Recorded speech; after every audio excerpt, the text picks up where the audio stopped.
She made the signal. Yeah, you said the same thing. No, she said, did I not shower? She said, did I not shower? And then alright. Okay, take our seats.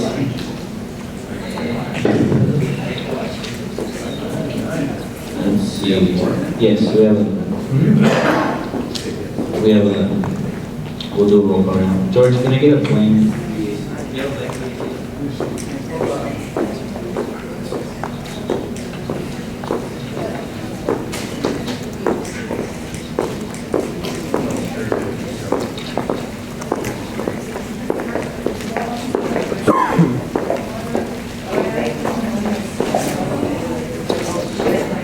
All right. Okay. All right, everyone. So let's go ahead and call this meeting to order at 6:37. Let's all please rise for the Pledge of Allegiance.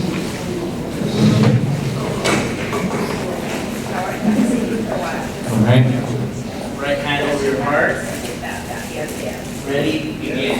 I pledge allegiance to the flag of the United States of America and to the republic for which it stands, one nation, under God, indivisible, with liberty and justice for all.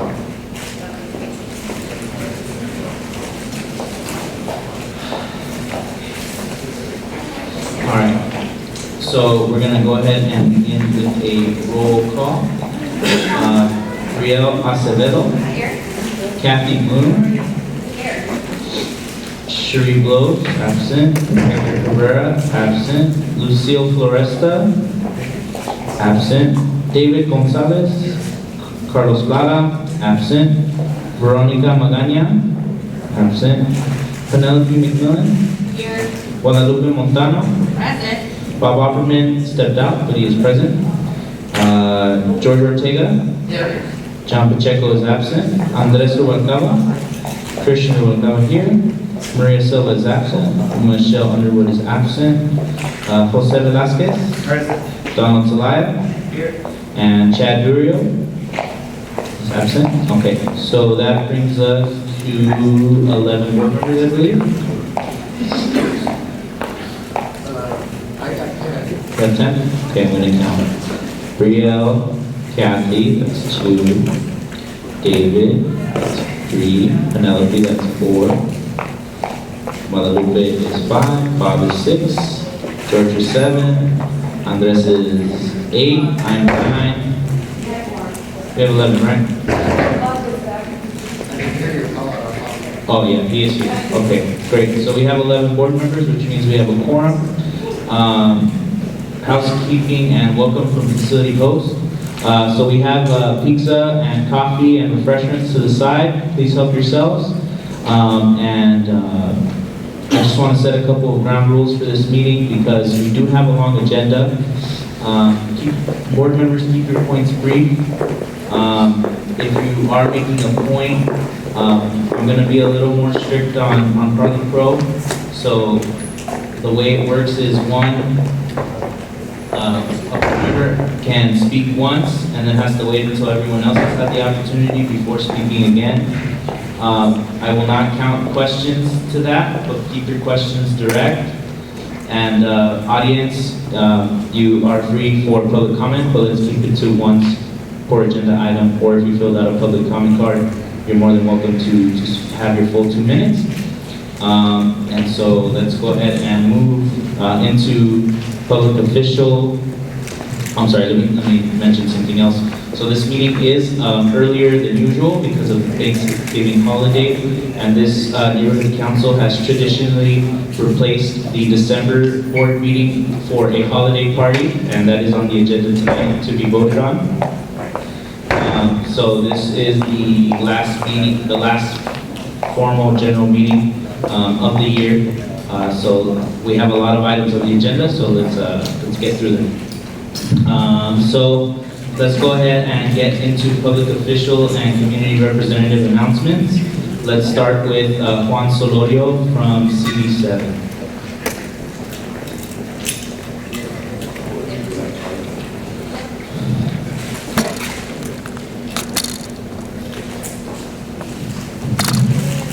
Hi everyone. Hi. Can you guys hear me? Can you guys hear me here? No? Okay. One second. Can you hear me here? Yeah. Okay, awesome. How's everyone doing tonight? Awesome. It is nice and warm in here, so I appreciate that. That was a joke for tonight, right? Yeah. So just kind of want to highlight some things that the councilwomen in our office have been up to in the last few weeks. Recently, November 10th, we did have our Veterans Festival at Ritchie Valens Park. The councilwoman is the daughter of a Green Card veteran who did serve during the Vietnam War. So celebrating veterans and the issues to the veterans are very close and dear to her heart. Last year we did have a veterans breakfast, but this year we took a different approach. We actually collaborated with local veterans from our council district. And so we were able to put on a veteran for veterans by veterans. And we had the Bob Hope perform, the Bob Hope USO. We had the Elks 2790 band, which is a band made up of veterans. And LA Mission College donated 5 industrial sheets of cake commemorating each branch of the military. It was a really great event. We had different branches of the VA there, and they were actually able to connect veterans that had not been connected to services before. So it was a really beautiful event, and you know, we're excited to that be our kickoff and to grow it next year. The councilwoman also recognized Art Guzman, who's a Vietnam veteran. We did that at City Hall last week. Art Guzman was born and raised in Pacoima and is a Sylmar resident. He was drafted in the Army in 1970. Art's family has served in every major conflict involving the U.S. Him and his 7 brothers have all served during the Vietnam War, so we're super proud to have been able to recognize him at council, and I've actually gotten to know him in the last 3 months as he was a member of our Veterans Committee, Planning Committee. This Sunday, November 24th, from 6 a.m. to 6 p.m., we're going to be resurfacing Polk Street from Foothill to Gladstone.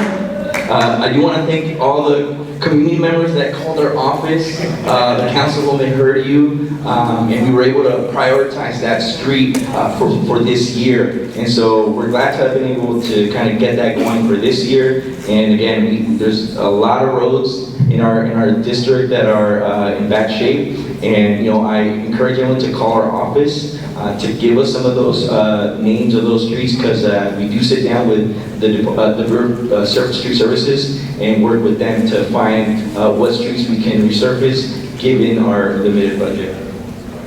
So I do encourage everyone to avoid that intersection, use Hubbard to get onto the 118, and so forth.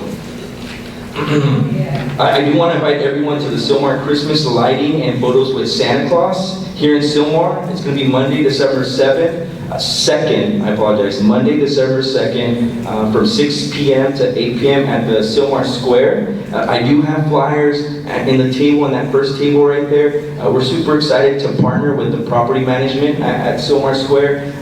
We are sponsoring the tree. Sylmar Square Center is sponsoring the photos. And we're just super excited to be able to bring that to Sylmar, and look forward to building that as well.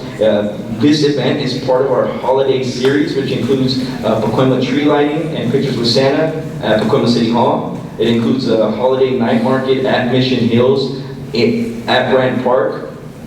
And if you want more information on that, I can definitely get that to you, but I did provide flyers for the Sylmar event.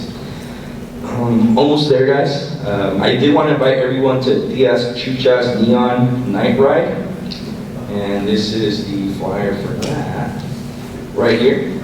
This is part of Diaz Chucha's 6-month community outreach process. in an effort to receive up to $500,000 for infrastructure investment in the public right-of-way through the Great Street Challenge.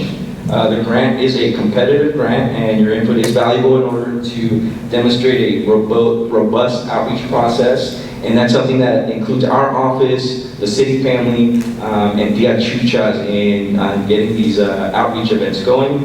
The event will activate the path of San Fernando Road with music, art activities, screen printing, painting, local food, and vendors. It is neon themed, so there will be glow sticks, and we'll be lighting up that area. So we're inviting folks to come and ride their bikes, skateboards, and walk on the path as well. And they're seeking feedback on potential proposals to transform and improve San Fernando Road. And then penultimately, just kind of want to showcase an example of how residents and our office work together to really get at those quality of life issues. A resident contacted our office about a public property between two apartment buildings on Glen Oaks and Foothill that required weed abatement. They called our office. We were able to get the Brewer sanitation out there, and LA Conservation Corps to do the weed abatement. And so those are some examples of how, if you call our office, we can definitely work to try to get at these issues. But it starts with, folks calling our office and letting us know where we can work together. And lastly, I did want to introduce some folks to you today. First, I did want to introduce our new district director, Rocio Hernandez. Rocio, if you want to just stand up and come over here and maybe say a few words. But we're very excited to have her. We're very lucky to have her. She does come to our office with about 10 years of experience within the city, and we're just, sorry, she just corrected me. She said 11. So 11 years of experience, and with that, I'm just going to let her say a few words. Thank you, Juan. Hi, good evening. As Juan mentioned, my name is Rocio Hernandez, and I am the new district director for Councilwoman Monica Rodriguez's office. And as a district director, I will be supporting staff in the field. So in each of our 3 field offices, so Sylmar, Pacoima, and Tahanga, and we'll be supporting in any office initiatives, any projects, any events, community engagement. So I look forward to working with each of you. I know this was your last meeting for the year, so I wanted to stop by and introduce myself, and thank you also. I know you're all volunteers, so thank you for the work you do, and I look forward to working with you all. As Juan mentioned, I come from the city family. I used to work for Council District 14 for 11 years. So I'm new to the area, however, I'm not new to the city. So thank you for listening to me, and I look forward to working with all of you. And so for those folks that don't know what a district director is, she's my immediate boss. So immediate supervisor, so just kind of want to give you guys that. And then lastly, I did want to welcome up my chief of staff, Doug Tripp, who some of you may know, and definitely some of you do know. And I did want him to come up here and talk about something that I believe is on the agenda item, and so I'm going to give it up to Doug. Hi everyone. Hi Bonnie, how are you? So my name is Doug Tripp. I'm the Councilwoman's Chief of Staff, and I've been lucky to be in that role since she started in office 2.5 years ago. I come from the city family too, just like Rocio, and I worked for the 12th Council District for 11 years before I joined the Councilwoman's office. During that time, I've learned a lot, and I've always had the good fortune of landing with really talented people, and I think that might be my talent, working for more and more talented council members. Don't tell Greg Smith and Mitch Englander I said that, please. The other good part about that is that somehow I find my way onto the team of the chair of the Public Safety Committee, and that is the councilwoman's role now in City Hall. And one of the things that I know that this neighborhood council, this community, and this public safety subcommittee have been passionate advocates for is a fire station for Sylmar. Yeah. And 2 fire stations, at least 1 fire station for Sylmar, but we'll start with that one. And so I wanted to talk a little bit about that, just for a minute or two, if that's okay with you, Mr. President, with the board. Yeah, go for it. Thank you. So, for the last year and a half, we've been working hard at it, and we've got good news to report. We're not there, and we've still got a long way to go, but we've made a lot of progress, and the councilwoman has been working hard leading that effort in City Hall. Her motion asking for a study for Sylmar Fire Station happened to coincide with another big push from the city family, from Monica, from the councilwoman, from the chief of the fire department, from the chief of the police department, to put a facilities bond, a public safety facilities bond on the ballot. And so we're working towards that. And the neat thing about it is her approach has been to work holistically with her council members, because as chair of the Public Safety Committee and the fire chief and the police chief respectively, they've got to think of the whole city, but then also in every one of those meetings advocate hard for this community. And so I'm here to tell this community that although I've seen a draft report and it hasn't been released yet, that a fire station for Sylmar is amongst the top priorities of the fire department and the councilwoman for this bond going forward. Not only that, she's been working very hard to secure the parcel that we've all heard about, that we thought was given to the city but never was, and to get that. And so because that site has been identified, we're looking to do a study, and we have BOE working on it internally because the site's been identified, and I want to share with everyone that that report on the site with the drawings and the schematics and all those kinds of things should be ready for us to review by the end of January. So I'm here because public safety is her top priority. It's foundational. Unless we're safe, we can't focus on all of the other problems and issues that we need to approach for this community. And 2, it's her top priority, and we're working hard on it all the time, every day. So I've heard your request to get an update, so I wanted to be here today because as her chief of staff, she's put me on this project, and as someone who's worked well with the police and fire department, the Bureau of Engineering, and the rest of the council members and their team for a long time, I'm on this project, the councilwoman's on this project, and we're working hard on it all the time. It's her priority. So I wanted to share that. Thank you very much for your time. So, questions? Bob, go ahead. What is Plan B if that bond is to fail?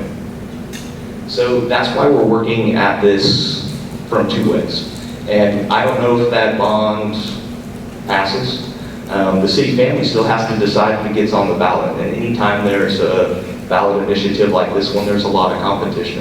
So not only have we worked really hard to make this fire station a priority for the community, we've got this other tract that we're working on. So again, she's working hard, but it's a real estate issue, so I can't go into a lot of detail. But to get that parcel, but that doesn't get us all the way there, because even on that smaller footprint, you're looking at about an 8,000 square foot fire station. You're looking at $16 million just to build it out. And then that doesn't include all of the money you need to staff it up. That's probably about $3 million a year for a fire station of that size. So if the bond doesn't go forward, then we're going to have to find that money. Well, you've got about $6 million right now from the Melrose tax fund that you've received from the people who live in Legends. So they pay and I live there, and I've got my property tax receipt here. I can show you 33% of my property tax goes towards that Melrose, which is to pay for this fire station. So I'd love to talk with you in more detail or after this, because my understanding from talking to the successor developer who's trying to, get things moving again, is that the Melrose never included the fire station because the development agreement only triggered when 500 plus units were built. And so that assessment doesn't include money towards the firehouse. Now, if you understand that differently, You're still taking, then that's talk. So you have to ask the Congress and the councilwoman, why are they taking our money if they're not going to give us a fire station?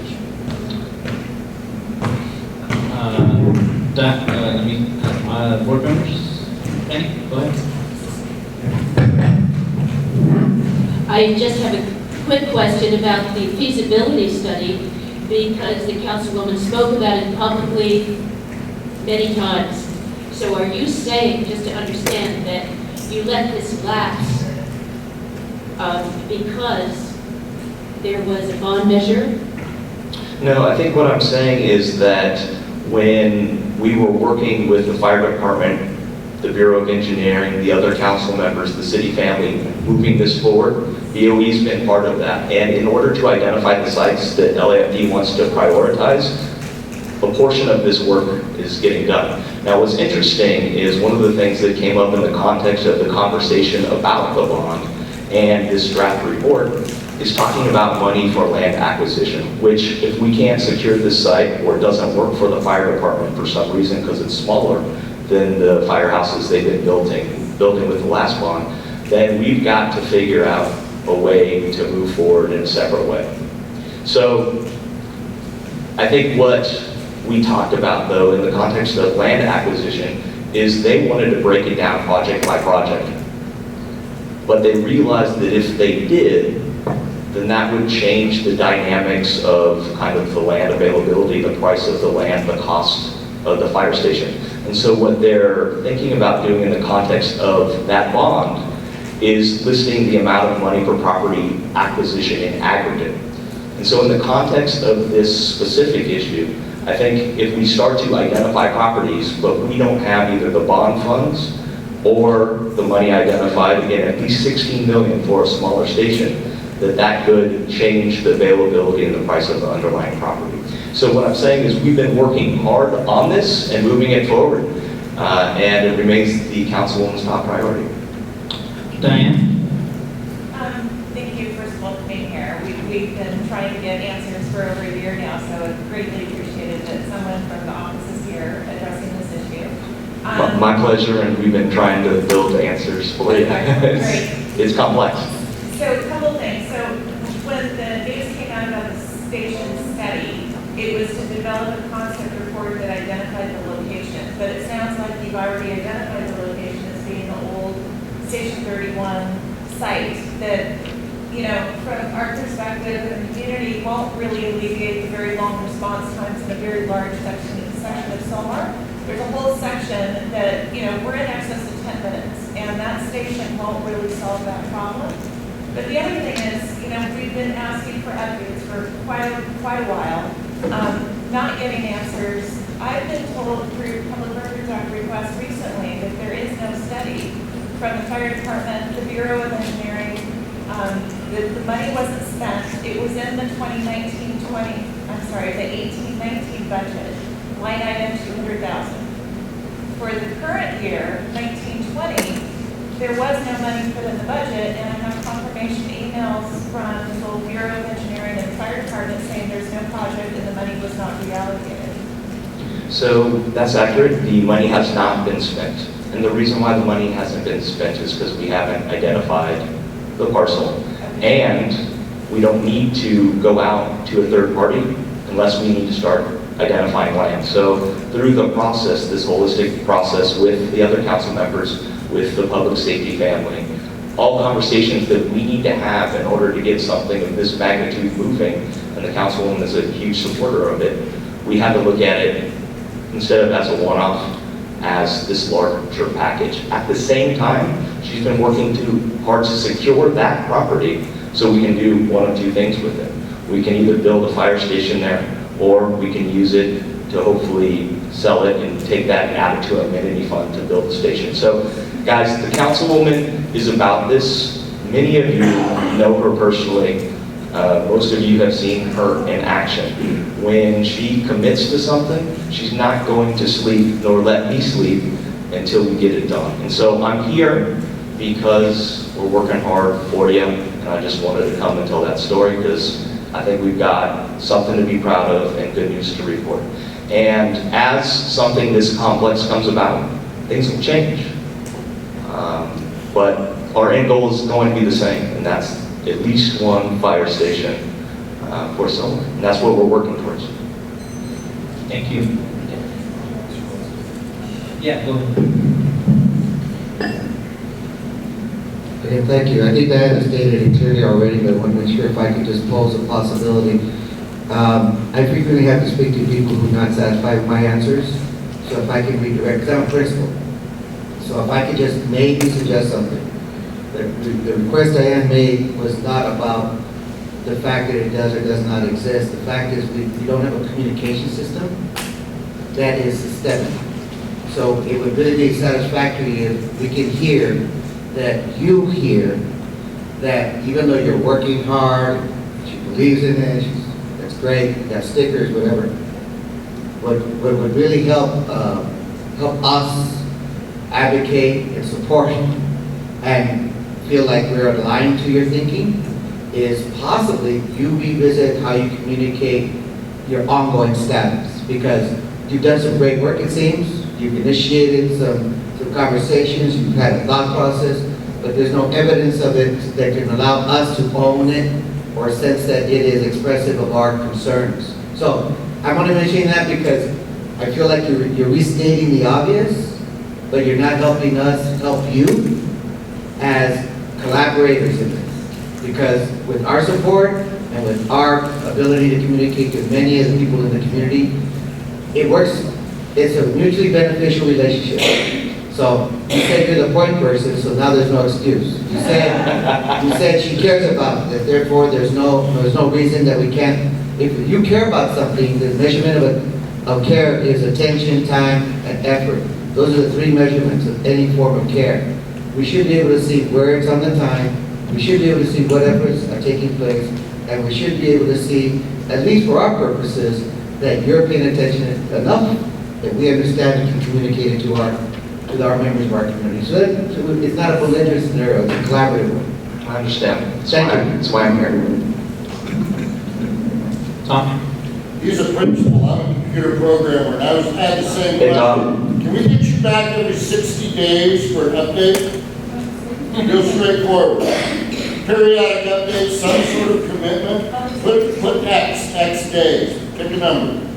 So our office always endeavors to be very communicative, and I know that Juan comes to your meetings, and I will get you updates, and either through Juan or personally when I have them. You have that. X is what number? You have that commitment. Thank you. Diane, one last thing and then we're moving on. Go ahead. Just a short clarifying question. So the initial concept report was supposed to be done by a consultant. Were you saying that it's now being done internally by someone within the city? And you don't need to hire a consultant now? I'm saying that where we are in the process right now, as it pertains to the specific parcel that was never granted over to the city, we have BOE putting together that report. I'm talking about the fire station study, though. Is that the same project we're talking about? Feasibility study of the children. The feasibility study, not the land acquisition. I mean, I consider that to be a separate issue. The $200,000 for the fire station study, is that happening, and if so, who's performing the work? So what I'm saying right now is the piece that we're moving forward is the piece associated with that parcel that the councilwoman is working hard to secure, and we can handle that in-house. Now, as we move on, we will revisit that, and that's complex, as I've discussed in the context of land acquisition costs and the larger bond that hopefully will go forward, that we're advocating for. Sorry. All right. Let's cap it there because we have a really busy meeting. Thank you. We've been working on this for a year. All right. Bonnie, go ahead. Please. Who owns the land? How much do they want for it? Are we looking to buy that land? Because the feasibility study is to look, is that land viable for a station? Do you know that already internally? What's that?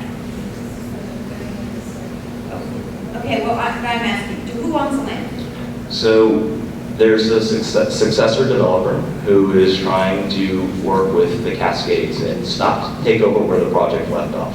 And so they own the land, and we're working hard to secure that land for the community. Thank you. Follow up? Anyone else? Lydia? Yes. For the minutes, you mentioned that there is currently, you're waiting to report back something. Generally, when things like that are done, the city council has council file, so the report back goes back to something, but you have that council file for the minutes. Do you have the council file number available? For the For all, like, public safety for bond that? issue? Yes. It may be on your agenda today, I'm not sure, but we Yeah. can definitely get it to you. Now, interestingly, when, I don't have that kind of stuff memorized, but when the report comes forward and it's in draft form right now, then you'll be able to see the priority ranking and all of the different facilities that both the fire department and the police department are recommending for the public safety facilities bond. 190414. 190414. Thanks for the assist. Thanks. Armando? Mine is real quick. Sure. Dealing with homeless issue, we can second practically. 2 years back, we did legal with the thing. We may have finally responded, it's an emergency situation. Who the hell is in charge? The mayor, the county, combination? We need to find out how quickly we put everything moving so we can get this all solved. That's the question. Have you got any answers? Feedback on that? Well, it's multi-jurisdictional for sure. And LASA is a city-county agency, and we're working in coordination with the county on that. And so they report both to the county that has its own resources to address homelessness and homelessness services, and the city does as well. Sure. So in other words, So- I have to go to the government. Let's move on, let's move on. So, Diane, our public safety chair has requested that item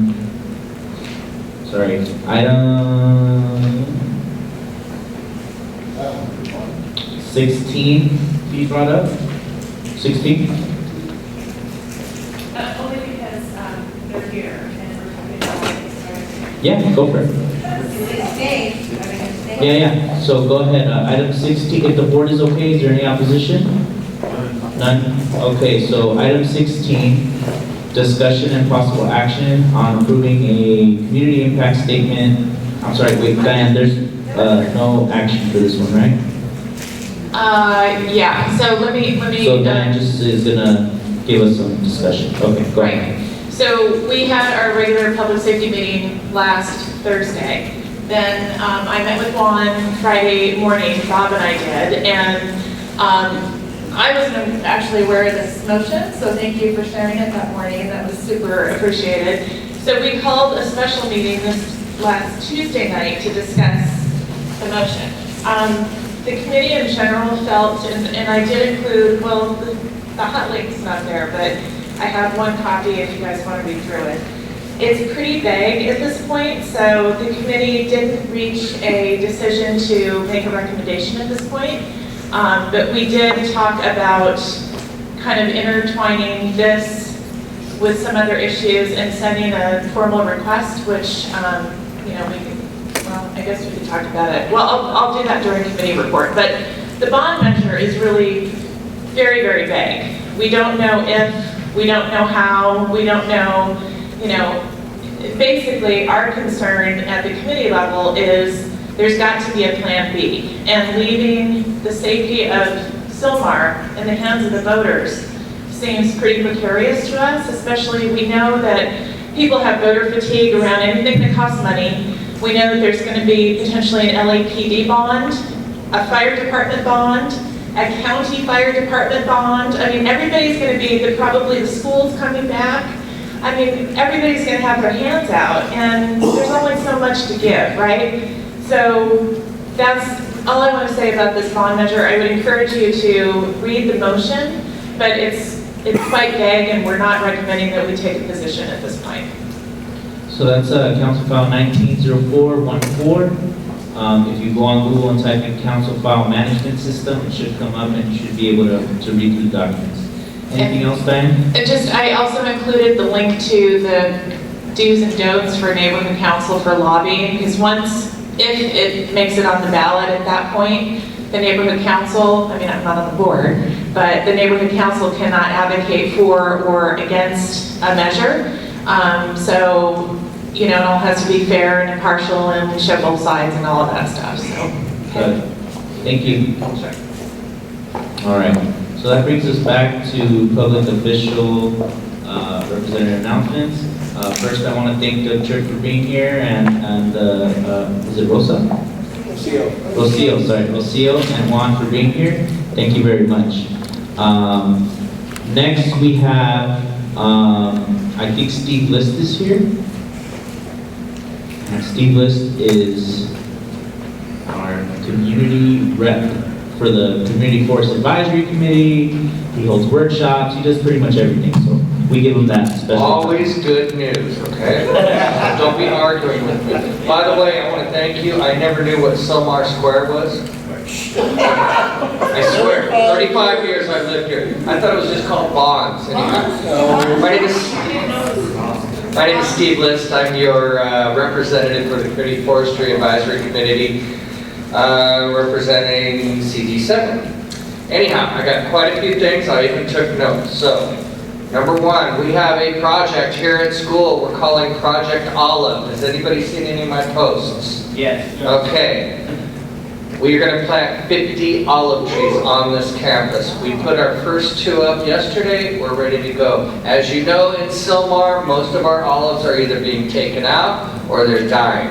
Okay? They're dying from a disease and old age. I want to try to start bringing them back. So I'm hoping by next year we'll have 50 new olive trees on campus. If you know any nurseries that would like to donate, fine. Let Monica know. Maybe she can give me some money. By the way, I'm still waiting for my, never mind. Fire station. I got, this guy comes over and asks me if I can landscape the fire department. Done. Already went over there. It's going to be done before your party, okay? Good for you. Pioneer Cemetery. I would like to thank Graffiti Tom and Hey Ray for all their hard work. Is Hey Ray here? No. All their hard work. I was over there kind of helping Tom and consulting on the trees, and he put in a really elaborate drip system, and it's looking really good over there. And without the volunteers, that place would be horrible. Wasn't Cacho up there helping you too? Yes. Good. Okay. We keep things local around here, so if I say names, it's usually people that are in our community. Please go and support them. Lopez Canyon, everybody knows I do workshops. Lopez Canyon, this Saturday, 9 o'clock to 11 o'clock, we're going to be talking about water management, water harvesting, and I also have LA County Vector Control coming, and they're going to be talking about mosquitoes. Hey, there's Hey Ray. Ray, we were just talking about you. How about it? Hello, everybody. It's a long story why we call him Ray. The other thing is the trees on San Fernando Road, the new ones that were put in.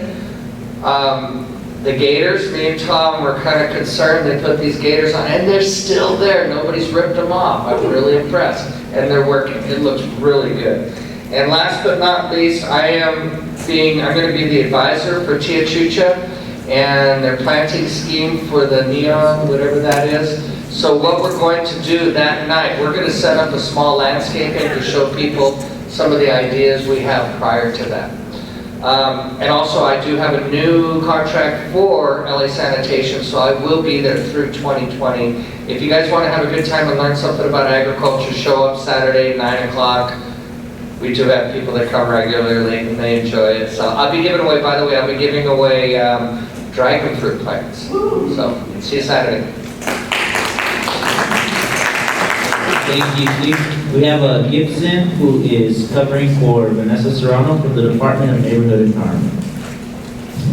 Thank you, Mr. President, members of the board, members of the public. Once again, my name is Gibson from the Department of Neighborhood Empowerment. Board, just wanted to touch base with you. As you may know, that the census is in April 2020, and the mayor's office has been taking this initiative to do the census training through the Goodwill Ambassador Program. So we did have our first neighborhood council census training on Tuesday, and I do know it was in downtown, and it's definitely a distance for several board members or census liaison. I do know that we'll be sending out an email to our neighborhood council board members asking them to attend trainings in other areas of the city. We want to leverage the neighborhood council system to reach out to our stakeholders. As you may know, census next year it will be primarily online. That creates a problem because it is an assumption that everybody has access to the internet and a computer. And so that does create communities that are hard to count. And with that, we are using the neighborhood council system to reach out to our stakeholders to let everybody know that we want to help identify census action kiosks. And also we want to be able to so census action kiosks will be locations stakeholders can go do the census online. And also we want to help continue identifying community-based organizations that will be able to help facilitate doing the census. So that's the goal. We want to make sure that as many stakeholders have the ability to do the census next year, because we want to make sure folks are counted. And that's why the power of the neighborhood council comes in, and that's why the mayor, as mayor's office has been working with the department and neighborhood council board members to help us assist in finding census liaisons. So if anybody in the board or stakeholders from the community of Sylmar would like to become census liaisons, please contact me or Vanessa so we can make sure you are up to date with any updates on the census. And also, we just want to follow up, speaking of census, we did send out an email asking our neighborhood council board members to complete the demographic survey. It's voluntary, but we're really asking if you can help us out complete the census survey. The demographics survey. It's just we want to be able to make sure that, we are looking to understand the demographics of our neighborhood council board members. We want to make sure that next year we're working on different ways we can help our neighborhood council board members. But just want to make sure that folks, it just help us into becoming a better department in assisting our neighborhood council board members and just making sure that we support our neighborhood councils. In addition, I do know maybe this has been mentioned before by your neighborhood empowerment analyst, but the moratorium on doing bylaws is currently open. So if your board would like to sort of take action on certain aspects of your bylaws, by all means, you can definitely be working on that. So when is that open? It is currently open. It will be open until next year, so hopefully April, May. We'll still be taking in applications. If there are any board structure changes, that does have to go to the Board of Neighborhood Commissioners if it does involve sort of making any changes on the board structure. And so the process is, if the neighborhood council has a bylaws committee, they can create an ad hoc, bring it to the board, make a vote to bring in the changes, and then they submit the application. And so just kind of giving a process right now since the board is here. And the process also, what happens is you are asked to provide a document that shows the redlining of the changes being submitted in the bylaw changes. So it is visible to see, okay, this is what's being changed, this is what's sort of being updated, and then it's submitted to the department. And if it does require to go to the commission, we then, the department does provide a report, and we let the neighborhood council know that it will be discussed by the commission at a specific date. She has one. Do you have 1 second, Mr. Velasquez. You brought up the liaisons. Have you worked with the school district on setting up? Many of our schools have the capacity to now provide technology or access for online in the census. Have you already started working with the school districts or with schools? So I'm not sure, because we are, that would be a better question for the mayor's office, which I'll bring up to them. What we're trying to look into is leveraging the neighborhood council system as to processes that they can help their community. So I will ask how they're working with the schools, because I'm not sure. Well, I would only mention that because most of the councils have someone who represents an educational aspect of the community, and therefore it's a system that's already in place. You may want to revisit that, because the infrastructure is already in place, and you should be taking advantage of it since we're providing a public service anyhow. Point taken, and I think that the intent is get everybody to be counted, and that's our intent. And if we can help the mayor's office and just help our stakeholders in general as the neighborhood council, you're looking to advocate for our community, because I also live in Sylmar too, so 2 minutes kind of easy for me to get home. So it's also helpful and important to help make sure our community is well counted and making sure that the count does reflect in the census. In addition, we also have the map. So we did help build a map to show where the census locations are, the CACs, the census action kiosks. So there will be an email that we sent out to our neighborhood council board members, just so they can see, like, hey, this is how the map looks like, and this is, we've also put in the layer based off of the last calculations of the census, the locations are considered hard to count areas. And so these are places where folks have been historically have been unaccounted. Awesome. Anyone else? Bonnie? Did I get a fake census questionnaire? I already turned it in 2 weeks ago. They've already been released, right? No, we are redoing it right now. There was some changes that did. If you have done it, we're still pushing. We still don't have everybody's completing the. I got it, I turned it in. It's like 1 billion pages of questions. Was it a fake thing? I don't. So he doesn't represent the census, so. Okay, all right. I'm just leveraging the neighborhood council I system. didn't do some fake thing because I asked for your salaries and stuff.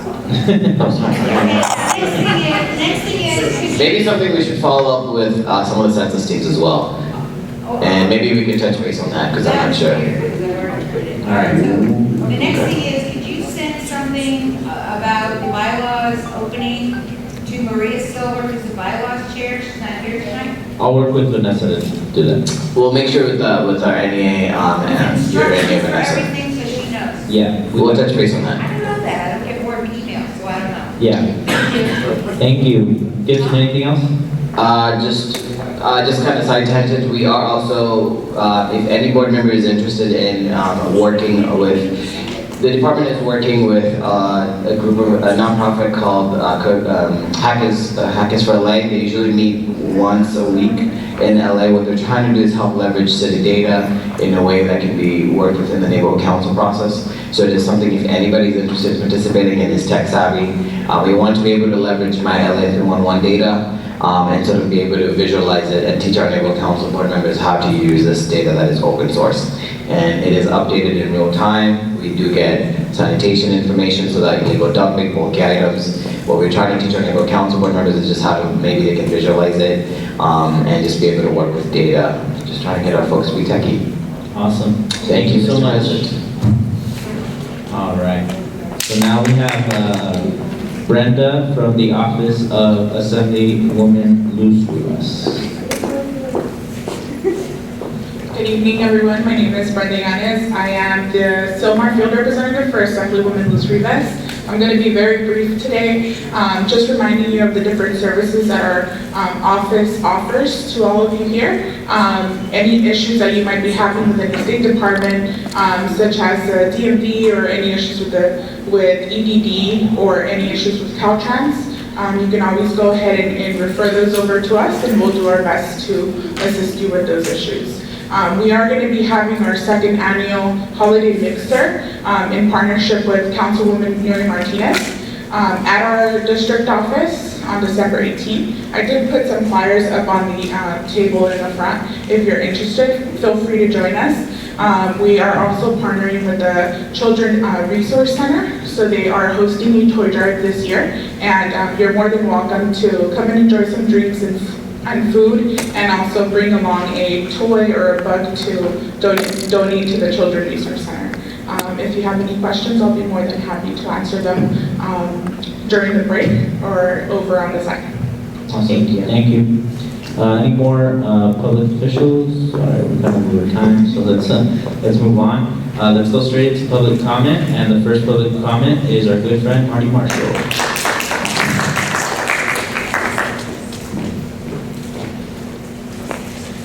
Well, I have an announcement to make. My company's relocating to Florida, and I will be leaving and going to Florida. So I'll be leaving at the end of December, but I'll come for the party. But I do want to offer anybody who wants, I'll give them my book to take this over, because I think the community really appreciates it. And with that, I know it's a short... You do it by video, every month.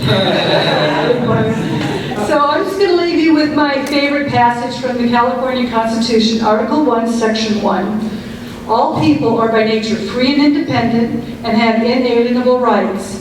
Among these are enjoying and defending life and liberty, acquiring, possessing, and protecting property, and pursuing and obtaining safety, happiness, and privacy. So thank you very much. It's been a pleasure being with Sylmar, and good luck to all of your projects. Let's give a hand.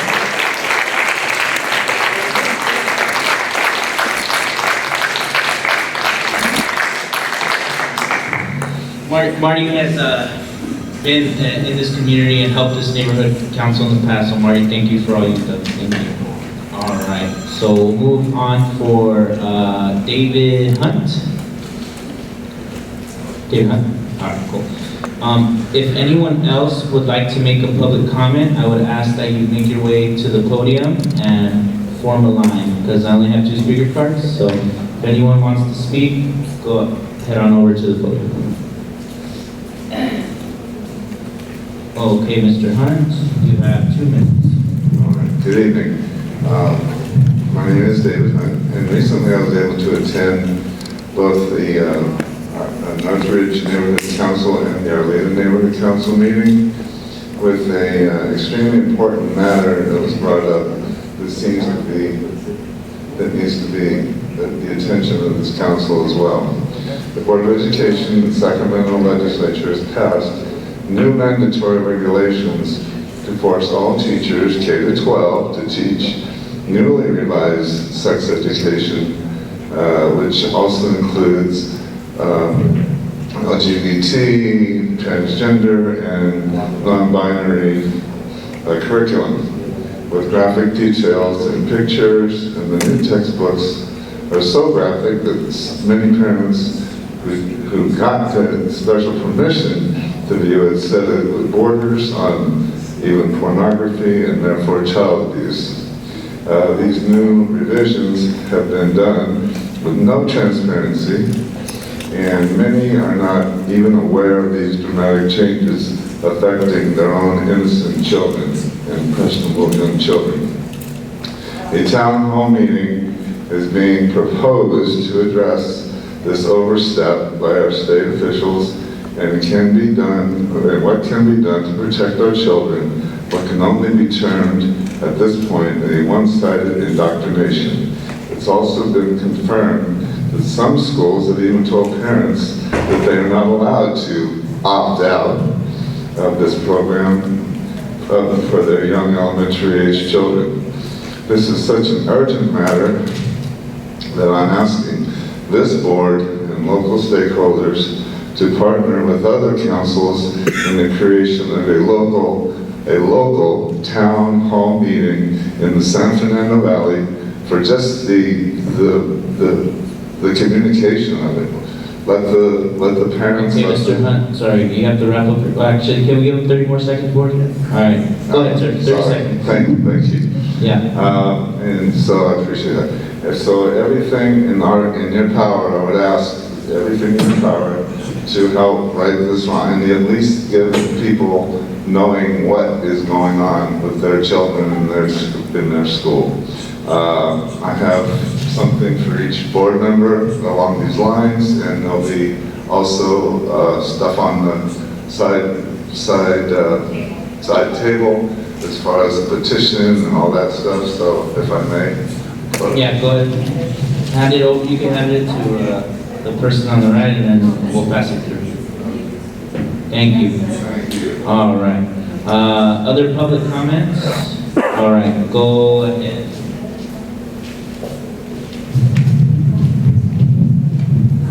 Good evening, everyone. My name is Diane. Here on behalf of the San Fernando Valley Veterans Day Parade that passed on the 11th of November. I hope everybody enjoyed it. We want to thank you for all your assistance to make this event again free for community members in the San Fernando Valley and the greater Los Angeles area. So if anyone has any questions, any follow-ups, anything to improve, please see me in the back. If not, thank you very much, Sylmar, for all your help, and we hope to see everyone out there next year. Again, if you know any veterans that would like to be in the parade, have them go to the website so they can apply to be a participant for free. Have a good evening, everyone. Thank you. Any other public comments? If not, I'd like to come back to 6 and 7 and go straight into number 8, because we have a presentation by the Los Angeles Department of Transportation. Is anyone opposed to that? Okay, so Mr. Charlie Ho. And then did you send the, give us 2 minutes while we set up.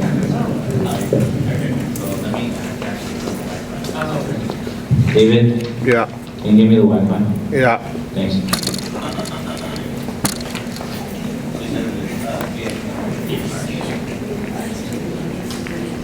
We have pizza, coffee, help yourselves. We're just gonna get set up, okay?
We're setting up presentation.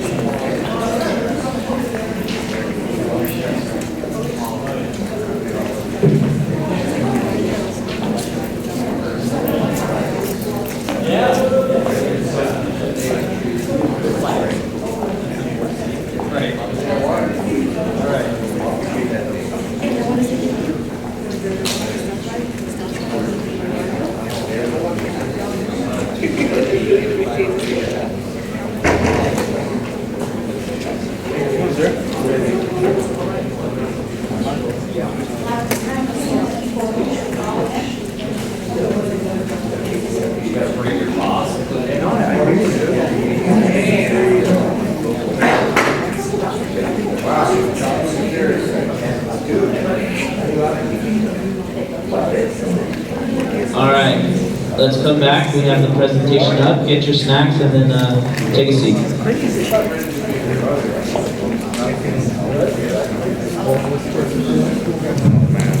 Okay, so this is relating to a proposed bike lane along Eldridge Avenue between Hubbard and Harding Street. And this is in front of Los Angeles. Low. Let's get back. This is in front of Los Angeles Mission College and in front of El Carrizo Golf Course. So we have a representative from the Department of Transportation here to give us this presentation. This is not the break. Let's all take a seat, please. Let's respect our guests. Let's give them a good Sylmar welcome. Thank you. So please, let's take our seats. All right, the floor is yours. All right, cool. Hi, thanks for having me here. My name is Charlie Ho. I'm a transportation engineer from LADOT Active Transportation. I'm here to talk about a proposed bike lane project on Eldridge Avenue, but I also want to take this opportunity to connect with the community and see how we can better serve the future active transportation needs of the Sylmar neighborhood. So, who are we? The Active Transportation Division of the LADOT delivers projects and programs that makes our streets safer and more accessible for people biking, walking, and use other forms of self-powered modes of transportation. Next, please. Oh, sorry.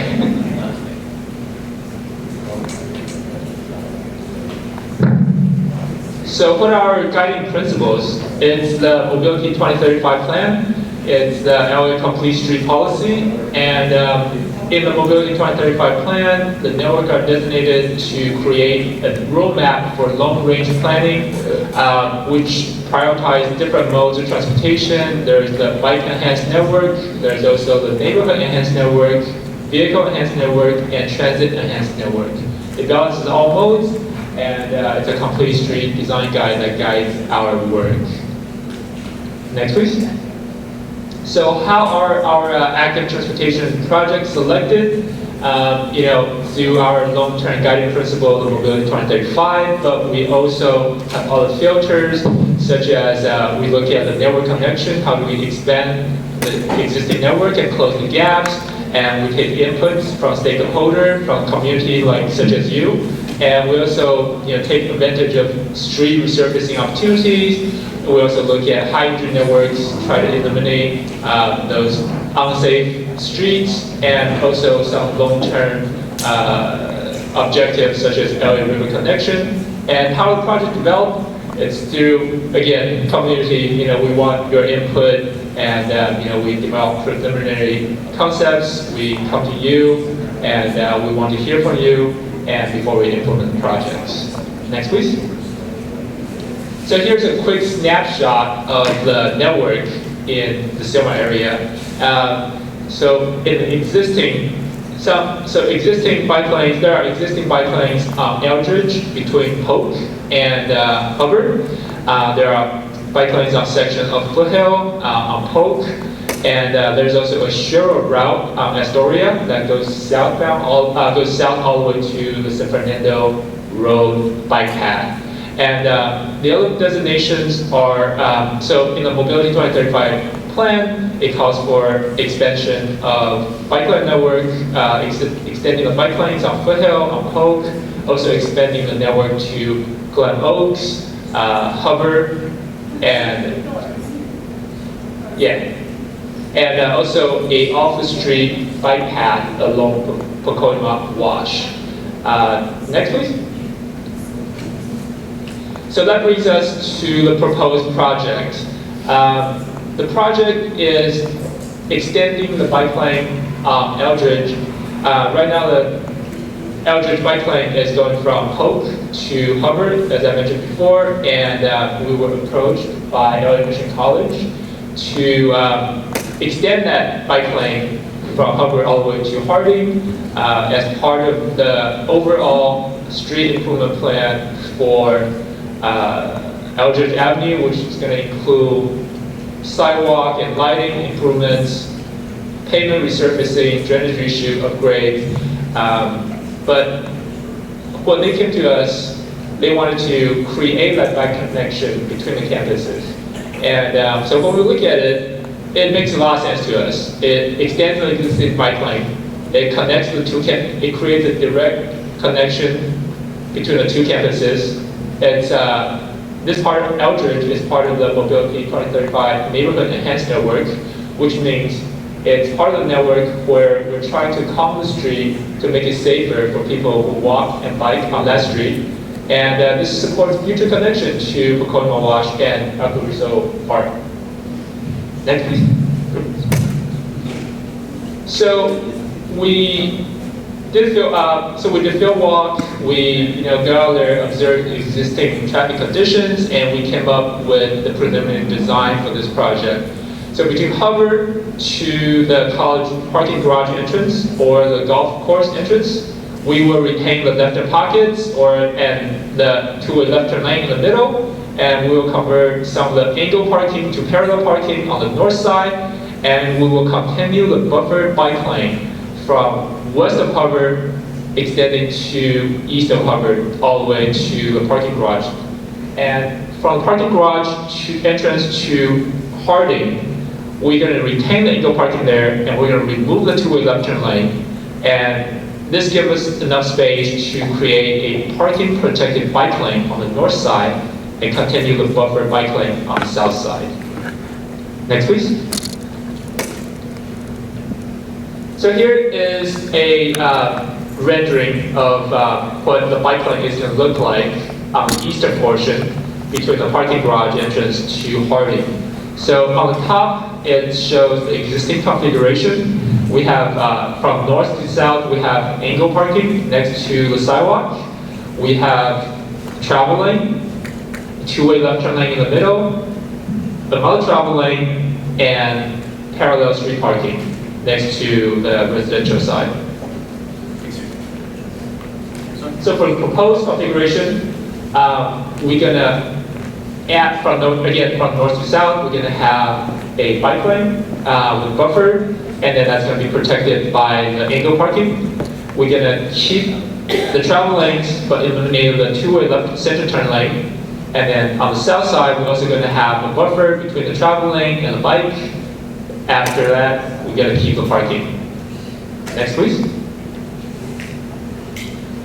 So here's a example. Here's an example of the layout from the plan view. So on the left side of the screen, here's the intersection of Eldridge and Pasha, which is the entrance to the college. As you can see, we're keeping the left turn lane in there on both sides, and we're gonna have buffered bike lane, which is similar to what we have on Eldridge right now, west of Harbor. On the right side of the screen, you have the entrance to the golf course and the parking garage. So this is where we're gonna start drop the two-way left turn lane on the southeast side of the street. We're going to convert some of the angle parking to parallel parking, but basically the bike lane, which is indicated in green, is going to be protected by parking and possibly bollards. Next, please. I'll take questions after this. So here are some benefits of the project. It connects Mission College campuses. Right now, the Mission College is kind of being separated by the golf course, and students have to travel back and forth between campuses, and this provides a mobility option, one more option for them to go between campuses during class, go to cafeteria, whatever they need to do. It also provides a better organization on the street. There are existing bike activity on the street as it is, and this just gives a better idea of where everybody should go. It's safer for the cyclists, and it's also safer for the drivers to make sure that everybody knows where they're going. And it also helps to calm the speed on Eldridge Avenue. If you look at the Google map right now, you see some donuts on, people making donuts on Eldridge. So we're trying to, by narrowing the street down, we're hoping that will help calm the street down a little bit as well. Some of the considerations include, just based on what we have done in the outreach process so far. Some considerations including some concerns about losing left turns at intersections, and we take that very seriously. We took some counts, and we noticed that most of the turning volumes are at the college, so into a college entrance or into the parking garage. So that's why we decided to keep the left turn pockets at critical intersections, which includes at Harbor, at parking garage, and at the other end at Harding. The only places we're going to lose left turn pockets is going to be the two neighborhood streets at Cranston and Greeley. The other concern is on-street parking. So we also try our best to retain most of the street parking. In fact, we retain 90% of the on-street parking, and there's also a surplus of parking capacity in the parking garage in the school. Finally, emergency vehicle access, that's also a very important concern, and how we address that is, so even though we eliminated the two-way left turn lane in the middle, we retain 30 feet of space from parking to parking, if you count the buffer and the bike lane, which allows enough room for vehicles to pull over to the side and allow the emergency vehicle to pass through. So that's the project, and I'm really interested to hear what the neighbors think. All right, so let's see the board, or let's start with the audience actually. Okay, so Marty? Is the study going to be done on how many bicycles there are? Because I attend college on Tuesday nights, and I lose a parking place. I park on the street, and I've never seen a bicycle. Me either. So I think you're totally off base on this. I don't think it's needed. Because is a study going to be done to see how many cars and how many bicycles are going to find out? Your bicycle lanes are just making the cars stay on the street longer because they have less Right. So we did do a study on both the average daily counts, peak hour counts of the vehicle on the street, as well as based on the location-based data that we have for the bicycle activity on the street as well. So it shows that the bicycle activity on this portion of Eldridge is just as much, if not more, than the portion of Eldridge that has bike lane. And How many bikes are there? well, it's location-based data that's from cell phone.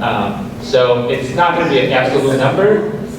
It's part of the big data package that we get from consultant, and so it's relative. It's relative. It's not going to be. We don't have absolute number, but we're seeing activity just as much, if not more, compared to the portion that's west of the hopper. All right. So who else? Let's see. Peggy. Yeah. Okay. So I am a neighbor. I was wondering, is it going to impact the bus system right there? Because I take that bus. No. We're going to retain the bus stops. Okay. Tom. Okay, I got a number of items. First of all, help calm the speed on Eldridge Avenue. You need to go out there the first 2 weeks of the semester, because if you calm that traffic down anymore, you're going to need an ambulance to bring it out of a coma, okay? Because it is dead. All right, it's just ridiculous. You need to stand someone at Hubbard and Eldridge and look both ways and count the bicycles, because I think your consultant sold you a raw deal. I drive from Astoria to Hardy all the time on Eldridge. The bicycles that I see out there are long distance riders. That's all I ever see, and very, very few of them. Okay? Next. What's your TW what? TW something? The two-way left turn lane. Let's say the turn lane. Okay, that left turn lane between Pasha and Hardy is not there for left turns so much as it is to get around people who stop to wait for somebody to get out of a spot. So if you remove that lane, when a student parks, they'll park to wait because somebody's walking with books. You have nowhere to go now. That is not a left turn lane. That's a bypass idiot lane. Okay? And if you take that out, you also have the risk of a car backing out of the diagonal, and you've got nowhere to go but across the lane in oncoming traffic. Because they back out of those diagonals, they are invincible. Remember, they're young. They cannot be hurt. They cannot be killed. So they back out without looking because they are the only ones that matter. And they back out, and that left turn lane is how you avoid hitting them. Okay? Now you're going to go into opposing traffic to avoid hitting the backed out car. That's not an optional lane. And it certainly isn't worth it for the number of bicycles that are going through there. Certainly not. Okay? They want to put a median down the middle of that street at one point. Traffic calming. Calming? You're going to kill it. You also, the emergency vehicle issue, heaven forbid we ever get a fire station over on the other end. But if we have a major incident at Pasha and Eldridge, how is the fire trucks going to get there? That's so the fire department requires 10-foot lanes, and that's why we have 30-foot of space for people to pull over to the side and allows 10-foot of space for the fire truck to go through. These are all very valid concerns, but I think the hope is that by creating this bike lane, this offers the mobility option for the students instead of driving between campuses. If you want more bicycles up there, it's very simple. You need to flatten the earth out around the college so they're not looking at going up and down all these hills. Because that's why they don't ride bikes. All right, so Tom, thank you. So we have Diane. Two things. The first one, what's the approval process? And is there a framework for community input where people like us can submit Absolutely.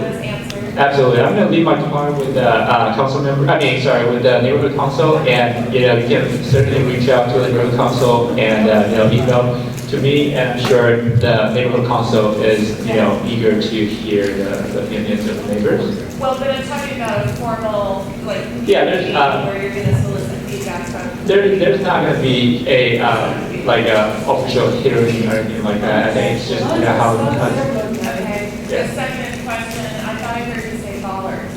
Yes. Yes? Yes. Okay, so let me stop you right there. This is a huge concern for our community. We're in a high fire danger area. We've had multiple major brush fires here. That route is an evacuation route for hundreds of homes up on the hill. I will not support falling. I mean, we're gonna fight That's what the that. city learned when we had it up there on Foothill Boulevard, when they had it along the 210 freeway and they had everything in there, the people couldn't get out. It's terrible. The same thing's gonna happen down here. There needs to be a consultant to do further research on the geography of where the college is and where the homes are in the area and the evacuation routes. That's So- not a good idea. So Diane has made her point. Now we'll go with Susan. I do not live there, but the last year, my husband and I walked around the park, and walking up Eldridge, we noticed a lot of pine needles, and he's taken hours and enlisted some people to help him. He took it upon himself to clean the whole Eldridge area so that if there is a fire, it doesn't, spread. He's called for street cleaning because the signs up there say, do not park between 3 and 5. Talking to the neighbors, they don't hardly ever see a sweeper there. But he enlisted it and got them to go. Now, if you could put barriers between the car and the bike route, how is somebody going to clean it? Yeah, so BSS has purchased mini sweepers specifically for, the bike lanes, protected bike lanes throughout the city, and they will be able to get in there and clean it. Thank you. Bonnie? A couple of things. The first one is, who initiated this project? Is that a request? This is Mission College, yes. Mission College is requesting it. Right. Well, Mission College is not a really good neighbor many times because they need to ask their neighbors that live there. The amount of complaints that we hear from the neighbors just from Mission College and the parking on that street is horrendous and has been for years. You have to go to those neighbors one by one and ask them how they feel about this. This is awful. And why are they parking up the street? Have you already started this project? No. No? No. Okay, and can we say no? Is it up to us to be able to say no? Can we vote on this? Say no. I'm serious, and I'm really angry about this. Yes, we definitely want to hear from you again. Like I said, I'm going to leave my card with the neighborhood council, and if you have any comments, requests, definitely submit it to the neighborhood council, and we'll share with the council district as well. What's the specific status and timetable at this point? So right now, we just completed the preliminary design, and if the council office decide to pursue, then we will implement, hopefully, next summer. Mission College asked for this. Okay. Did Mission College come to this community, even this neighborhood council, to present that, to ask that, to go to the neighbors or anything? This is really, really insulting to our community to do this. You're the LADOT. Yes. Mission College just skipped this whole neighborhood council. The community feedback, this is horrendous. So, somebody should talk to Mission College. and then we'll move on, and we'll definitely follow up on this project. But let me allow John Lowry. John Lowry is a special projects officer at Mission College, and so he can give some updates. Yeah, I'm John Lowry. You can yell all you want to me. This is a project I've been working on for I work one day a week as a special projects person at the college. And let me just tell you, the real demand or the need for this project from we've heard from students is that trying to get from the east campus to the main campus. That's the problem. We have two campuses that are disconnected by a golf course. So the idea is that we could provide a very small number of bicycles at the campus and students that have taken a class at the East Campus and taken another class at the main campus could travel by bike on this bike lane. These bike lanes are just the same extension of these bike lanes already exist between Polk and Hubbard on Eldridge. They're already there.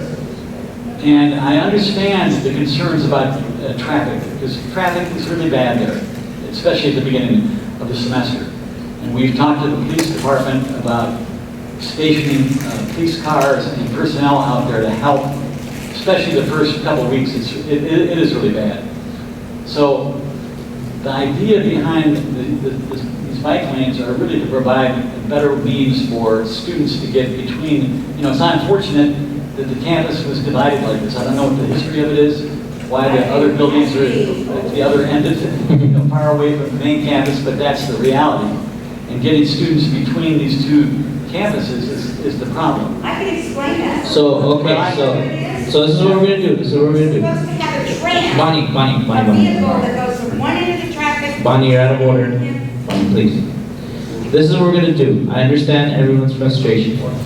We're gonna connect with John Lowy, and we're gonna connect with DOT, and we're gonna bring this back, and we're going to have a conversation about this.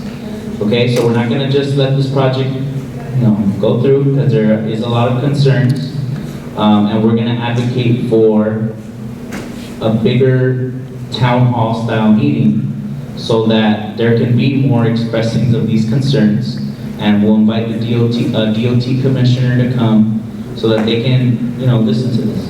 And so we'll probably do it in partnership with Mission College so that everyone's ideas are heard, and we'll have that bigger forum.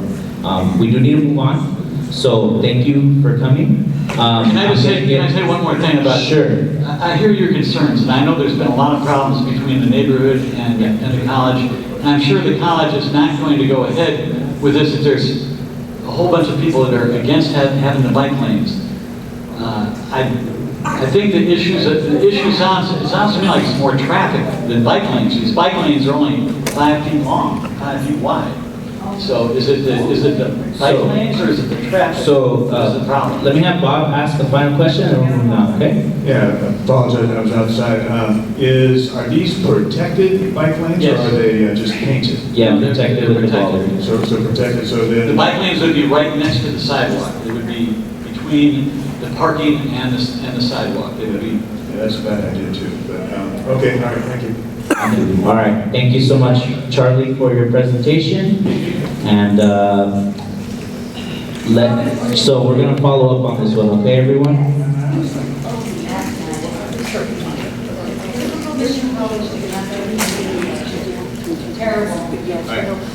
So I have his card, and all of you that were passionate right now, let's make sure to follow up together so that we can organize something for the rest of the residents on Eldridge, okay? All right. So, let me get 2 things out of the way and then we'll take a break. Excuse me. All right.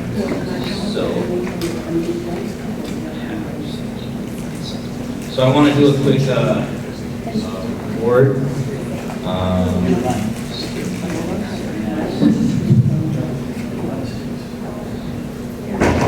Oh, and we'll make sure that Bob Opperman is on this because he's a bike guy, right?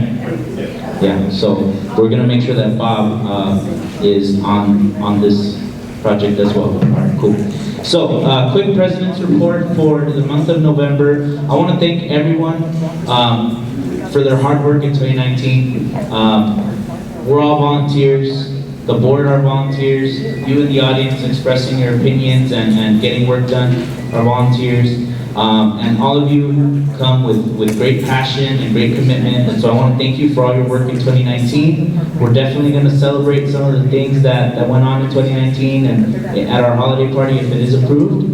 I just want to announce to committee chairs that December meetings are optional.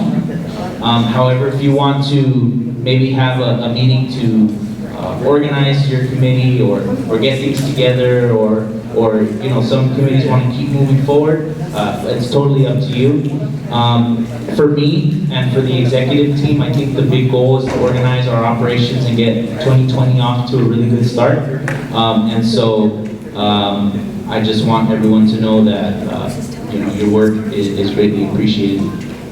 Now, another thing that I want to mention, and this goes not only to board members but to stakeholders, there's a lot of people in this community. They have a lot of experience, and they can execute goals, and they can organize town halls, and they have a vision, and they can do it without much help. But if you have an idea and you don't know where to start, feel free to reach out to myself, maybe to someone like Diane Valencia, people with experience on the board, or just being a member of this community, and we can try to flesh out how those ideas become a reality. So I want to capitalize on all of our volunteer momentum, and if you have something and we can try to support that, we will do that. I have a lot of community kind of grassroots organizations that are kind of springing up based on specific issues, and I offer them the office space. I offer them different ways so that we can support them. That's the goal of the Neighborhood Council, is to support civic engagement. So whenever we can do that, we should do that. So I just wanted to bring that up. A couple of thank yous. I want to thank Donald Salaya for becoming a census ambassador and attending the training that Gibson talked about. He was at City Hall?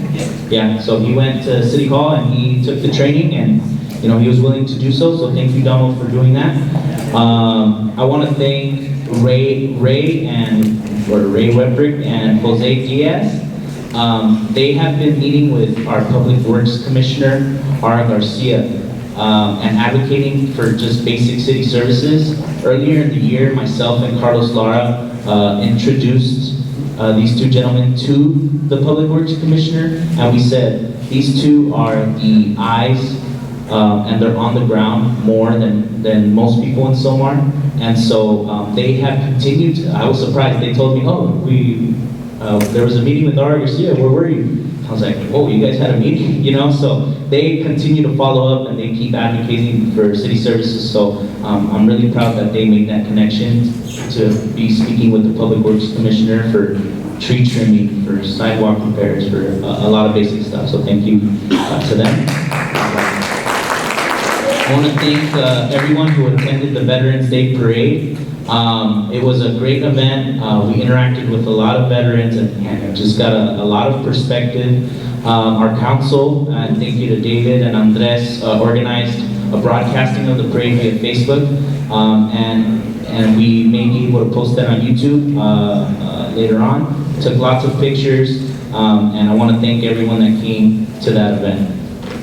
I want to thank John Pacheco, he's not here today, for continuing to work with the Red Cross with long-term emergency preparedness planning. Right now, the Red Cross is really focused in on Sylmar, and obviously we all know that John Pacheco was the right guy to be working with them, so he's going to continue that work. I want to thank Kathy Bloom for making sure that our committees have food and our office is well stocked. Kathy always makes sure that the committees, if they need help, she'll be there. So she's the one that ordered the pizza today, so help yourselves once again.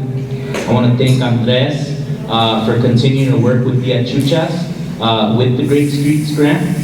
He's been an active partner with that, and any ways that we can improve San Fernando Road is always a plus.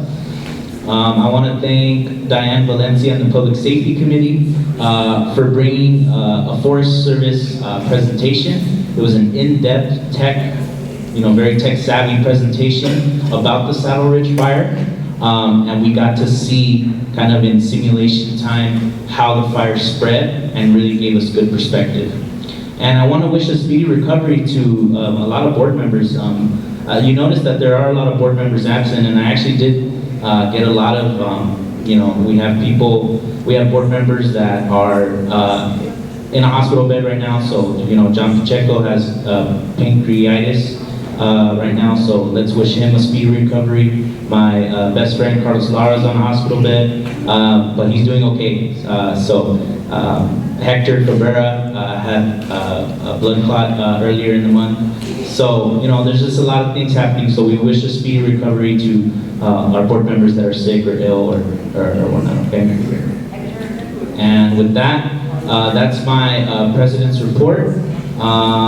Let's move on to committee reports. Do any committees have reports that they would like to give?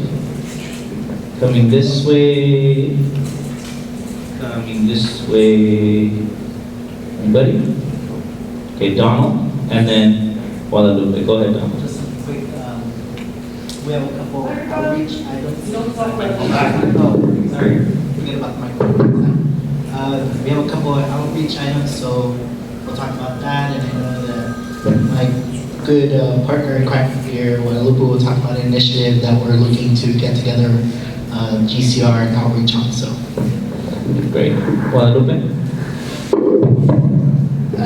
Yes, one of my mandates here as GCR committee chair is to invite our electeds to come talk to us in a town hall setting, and while I've had no luck getting commitments from them, Donald Zelaya and I thought we can organize our own town hall. We are also representatives of the committee. We do also answer to the community, so we should answer to the community.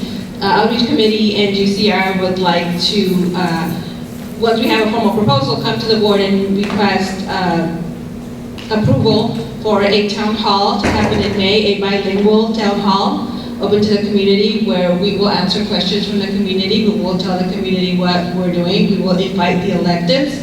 We will let them know that we will discuss their work and their impact in our community, so they are welcome to come either defend themselves or speak for themselves at that town hall. So this is a proposal that Outreach Committee and GCR are working on together, and we are hoping to communicate with Mission College to host it there. If not there, we will find a place. For now, we're simply asking for the board and the community support to organize this. Again, we're looking to have this sometime in May to give everyone time to prepare, to secure a location, to secure translators, to advertise, and to let the electeds know that this will be happening. Thank you. I would recommend April, just because May is a busy month. There's Make Your Horse Count, Fire Service Day, and I believe there's a couple of other things. So I would say April or June, yeah. Okay, great. Any other committee reports on the board? Diane Valencia, go ahead. So I have a request. Go ahead, yeah. If you could pass along the information for the gentleman from Mission College and also this presentation, I'd like to get them to the December public safety meeting to flush out whatever this plan is, because I know the board is not going to meet for more than 2 more months, and this timeline seems already pretty compressed, and I think we ought to get in front of that from a public safety perspective. Sure. Can't comment on biking stuff, but Bob happens to be on the public safety. Yeah.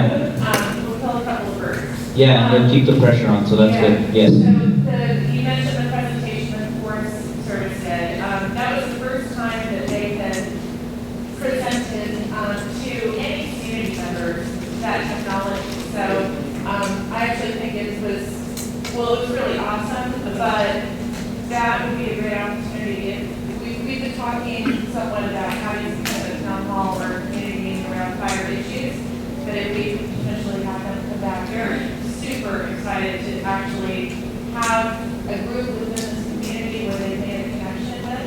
And it's super important for us to be collaborating with, Forest Service. We're not meeting in the city, so just really happy that we've made those connections. Did you have any other reports? Can I tack one thing on? I just want to mention one thing, because a lot of you may have been confused about the comments. I believe it came up at our public safety event or the CERT meeting, that during the Saddle Ridge fire, there were a large number of people backed up on Hill Boulevard, not utilizing the bike lane. Where there used to be 2 lanes, there was 1 lane. There was extraordinary frustration that there was not a police officer saying, drive the bike lane. and it would have doubled the escape routes. Very frustrating. Diane, go ahead. One last thing, so, I'm a little surprised, but pleasantly so, that, the chief of staff of CD7 came, but I feel like it was due to the pressure we put on our office. We've been requesting information on the fire station study for more than a year now. If you listen carefully to the words that were used, there is no study.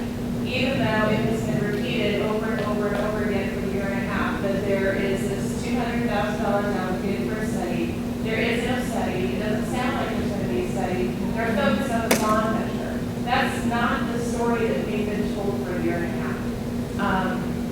You can have your own personal opinion about what that means, but a bond measure, we're talking probably 6 years out before construction starts. I mean, before the station would open. I mean, it needs to pass, of course, but that's a really long haul. So, we just have information from Public Records Act requests that do not match the story. Thank you. Okay, with that, we're going to take a break. Let's all come back at 8:25. Thank you.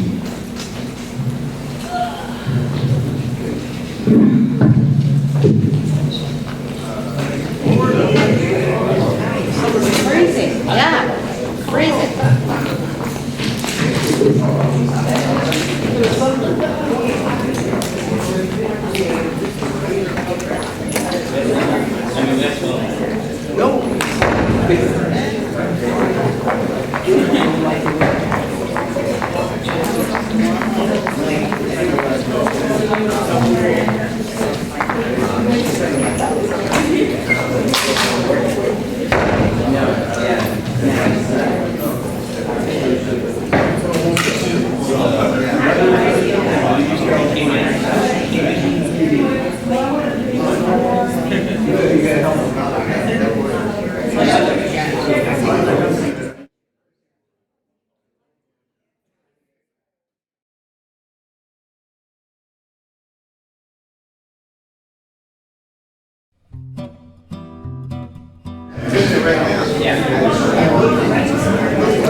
So I'm gonna do a roll call to verify who is here and who is not. We're back at 8:26. Rio Acevedo. Kathy Bloom. It's still good. Sheree is absent. Hector is absent. Lucille is absent. David. Here. Carlos and Veronica are absent. Penelope. Yes. Guadalupe. Yes. Bob. George. Here. John is absent. Andres. Myself, yes. Sir, here. Donald. And Chad. Okay. So we have 11. So if you are, if you're going to leave, please let us know beforehand, and we might try to convince you to stay. Okay? Because if we fall below quorum, we cannot vote on items. So, little pressure. Yes. May I ask who left straight break? Yes, Jose Velasquez. Okay. All right, so let me open this. All right. So the next item, everybody have an agenda? You have an agenda?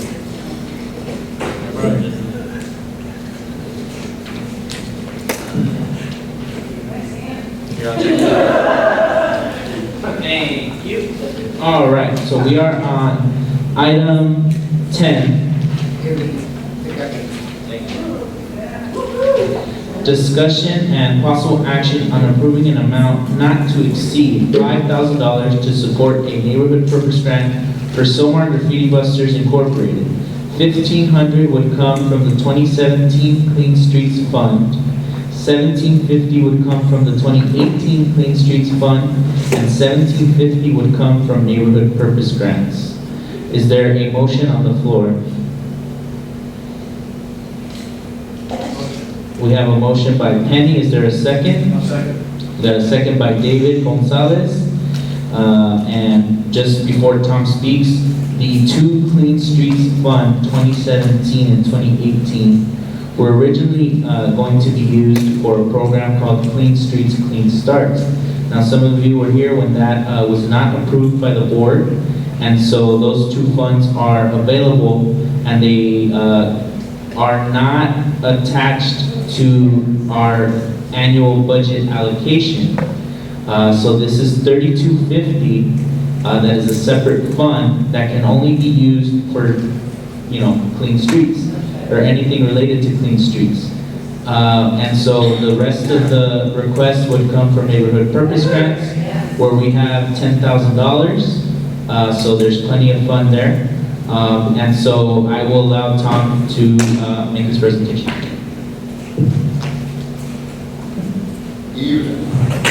Well, wait.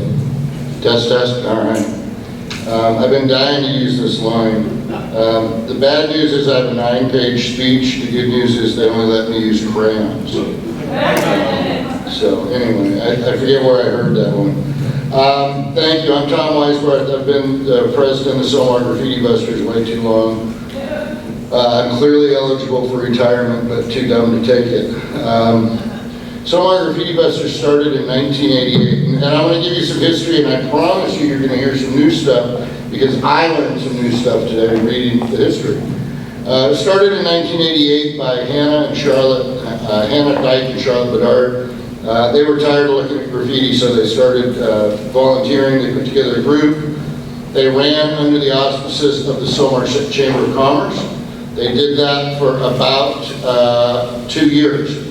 Just before the end of '89, I think it might have been a little bit earlier, it might have been August, they incorporated Sylmar Graffiti Busters because they wanted to free themselves of the chamber, which somehow felt that they were owed some percentage for management, right?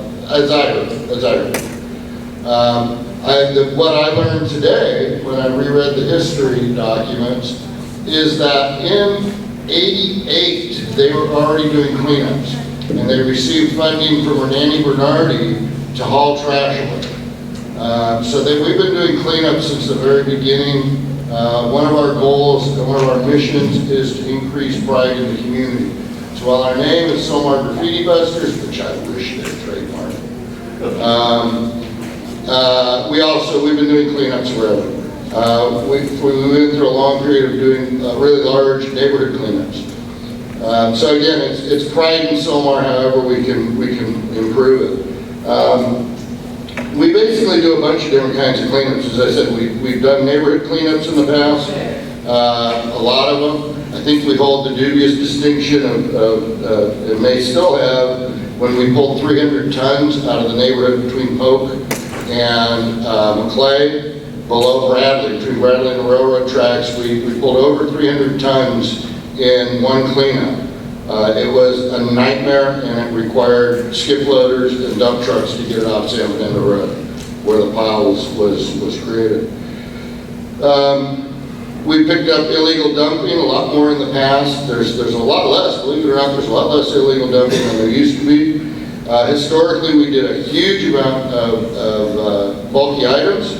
And of course, there's the annual holiday Christmas tree pickup, which still goes on.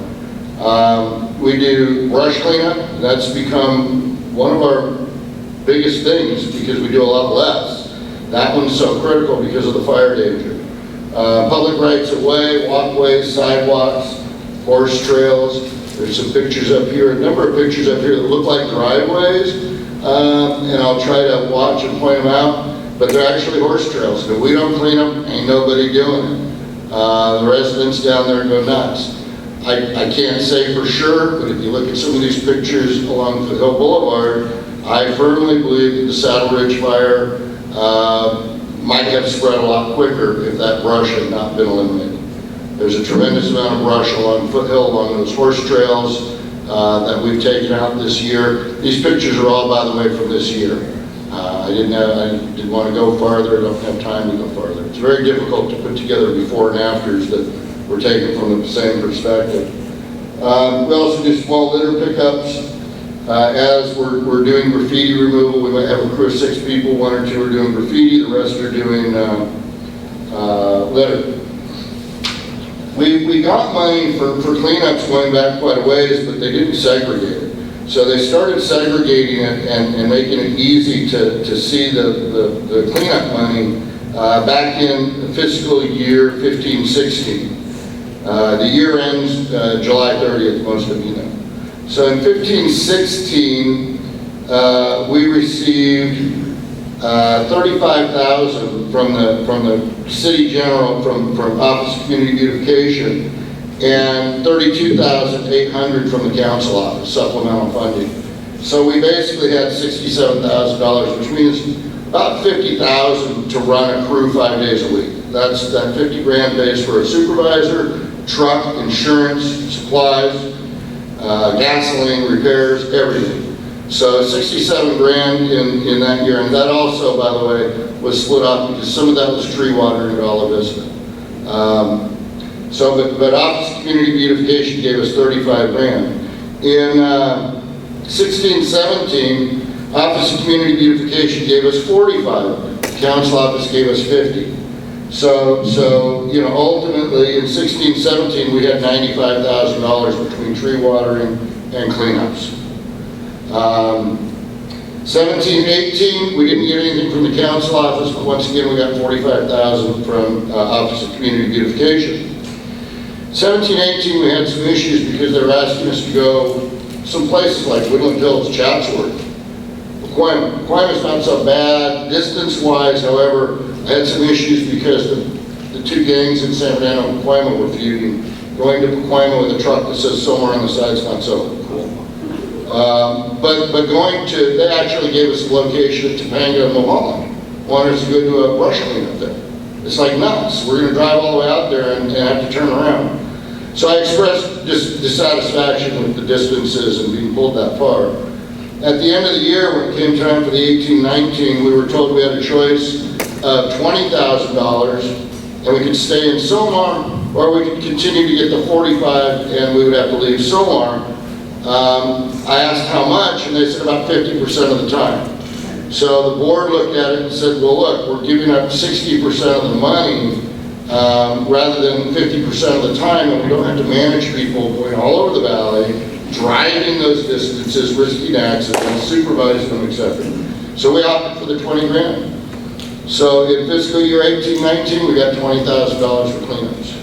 I requested that that be maybe corrected by the council office. Did not happen. I requested additional funds from the council office. That did not happen. Again, in 19-20 fiscal year, the current year, they repeated the $20,000, and we have no other money. So at this point, we're getting $20,000 a year, which buys you about 2 supervisor days per week, which means that if we go down and do something like Laurel Canyon where we have to have 2 supervisors, that's 2 supervisors. That's a week. We're done. We have no more money for cleanups. So anywhere that requires 2 trucks, 2 supervisors, which any big cleanup will, because somebody's got to drive the flatbed to empty it while the rest keep working. That's a week's worth of work at the current funding level.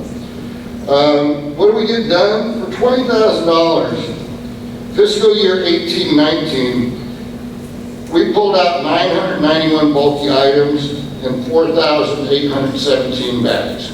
Okay, so you got a lot of stuff removed. This year, year to date, and that's the calendar year through 10/31, we've done 519 bulky items because they don't want as many bulky items. The city has basically told us, don't do bulky items, that's sanitation steal.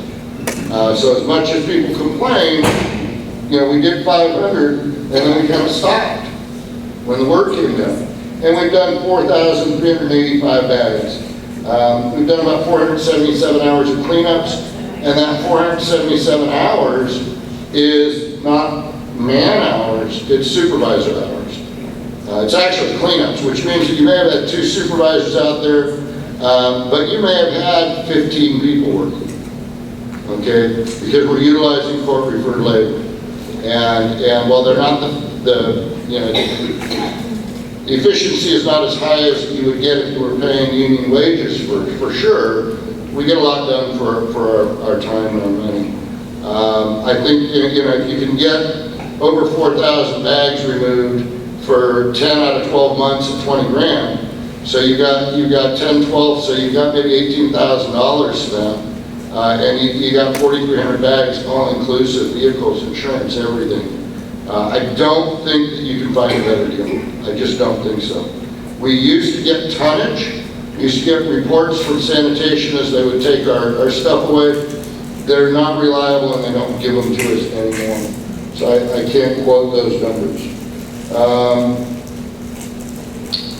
Like I said, I think if you look at the pictures as they go by, you'll see that when we do a job, we do a good job. And I think you get a lot for your money, an awful lot. So, one of the things that we discussed in Budget Committee is how the Neighborhood Council can continue a partnership with Sylmar Graffiti Busters. Some of the things that I mentioned was, and this is something that Tom and I have already been doing, but if board members have locations that they would recommend for cleaning up, Tom would be willing to take those. Send them over and, we'll put them on the list there. You have to understand there are some locations we just can't do. Right. If you ask us to go do, like, for example, the medians down where Truman split, San Fernando Truman, I'm not putting people in that median. It's not going to happen. It's too dangerous. We almost lost them.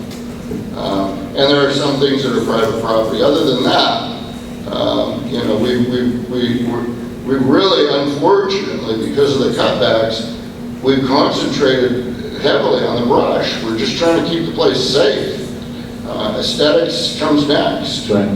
And another thing that we discussed, or that I brought up, was taking advantage of Sylmar Graffiti Busters' history and their name recognition in the community, and trying to collaborate on a fundraising campaign for community donations. I mentioned that when I was growing up as a young kid, you would notice graffiti busters in the community. My parents would bring them up and say, look, there's graffiti busters doing great work. I reported graffiti through 311. It was gone within 24 hours, which was amazing. And so I want to gauge board discussion, and then we can vote on this. So is there any? You mentioned when you were a kid, I got a real short story that Sure. I was just reminded of. Go for it. Many of you know there's a mural down on Harding and Glen Oaks on the back of Pizza Hut. And that went in about 25 years ago. And when the muralist put that up, he did it working alone, and when kids would walk home from school and say, "What are you doing?" he would say, "I'm painting a mural, grab a brush." So just a few years ago, I was down there examining it because it's not in great shape. And a gentleman, a little older than you, Christian, came up and asked me what I was doing because I wasn't in a graffiti buster's truck. And I told him, he said, "Well, I just threatened to beat the daylights out of a guy who was going to tag this thing." I said, "You shouldn't do that, it's not safe." And he said, "Yeah, but I helped paint this when I was in 6th grade. He said, "They're not tagging this mural." So, I know, that we've got a long history here, and it actually comes back every now and then. So I'm glad it's a good one. Any questions? Yeah, more discussion questions. Coming to my right, coming this way, Penny? I just wanted to say that I think that you just deserve everything you get, and I'm very upset that your money has been cut. I was thinking with all the talk that's been going on about our upcoming town hall, that maybe we could twin or have a fundraiser for it as some part of it or something. Maybe that'd be, It's a good idea, yeah. Go ahead, Bob. Well, I concur with what Penny just said, and I think that I have no problem with the money here. Just curious, though, 2017 funds and 2018 funds, how much of these older funds are currently existent that we can pull? These are the only two. So these were funds. Yeah, these are the only additional funds that we have. Back in 2017, the city had something called the Clean Streets Project, or a grant, and so we submitted like a cleanup proposal, and we received funds. And then in 2018, we did the same thing. And then, as I mentioned in the beginning, we allocated it towards Clean Streets, Clean Starts, which is a different program. And then it was allocated in one fiscal year, and we needed it to reapprove it in the next fiscal year, and it didn't get reapproved. So that's why that fund is open. But those are the only two special accounts that the neighborhood council has. Okay, thank you. Okay, with that, is there anything from the audience? All right, so let's do a roll call. Yeah, Tom. Hope you're not going to Oh, sorry. another 20 years, right? What? Hope you're not going to be down for another 20 years, right? Huh? You're not going to retire in another 20 years, right? All right, let's go. All right, so we're going to do a roll call. All right, Uriel Acevedo? yes. Kathy Bloom? Yes. David Gonzalez? Yes. Penelope McMillan? Yes. Guadalupe Montano? Yes. Bob Opperman? Yes. George Ortega? Abstain. Andres Rubalcaba? Yes. I vote yes. Donald Zelaya? Yes. And Chad Durio?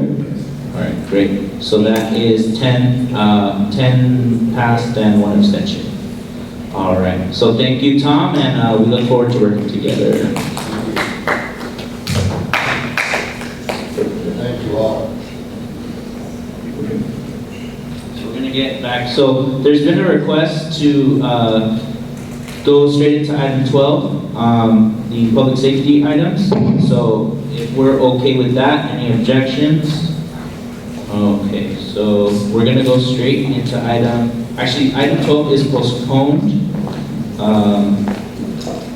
because the Public Safety Committee would like to have further discussions on item 12. So we will go straight into item 13. Just give me a second.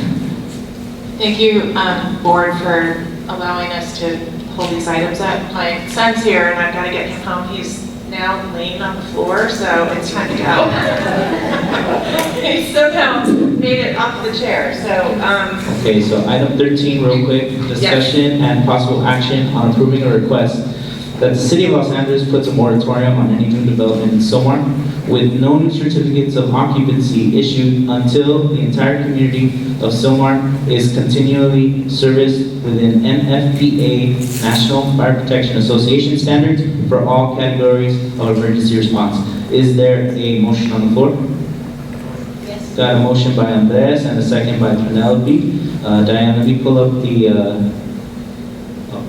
yeah, I got it, 1 second. Okay, while you're doing that, I could just describe what the NFPA is for those who don't know. Yeah, here's the NFPA. Yeah, so just the description of the organization, it's an international nonprofit organization devoted to eliminating death, injury, property, and economic loss due to fire, electrical, and related hazards.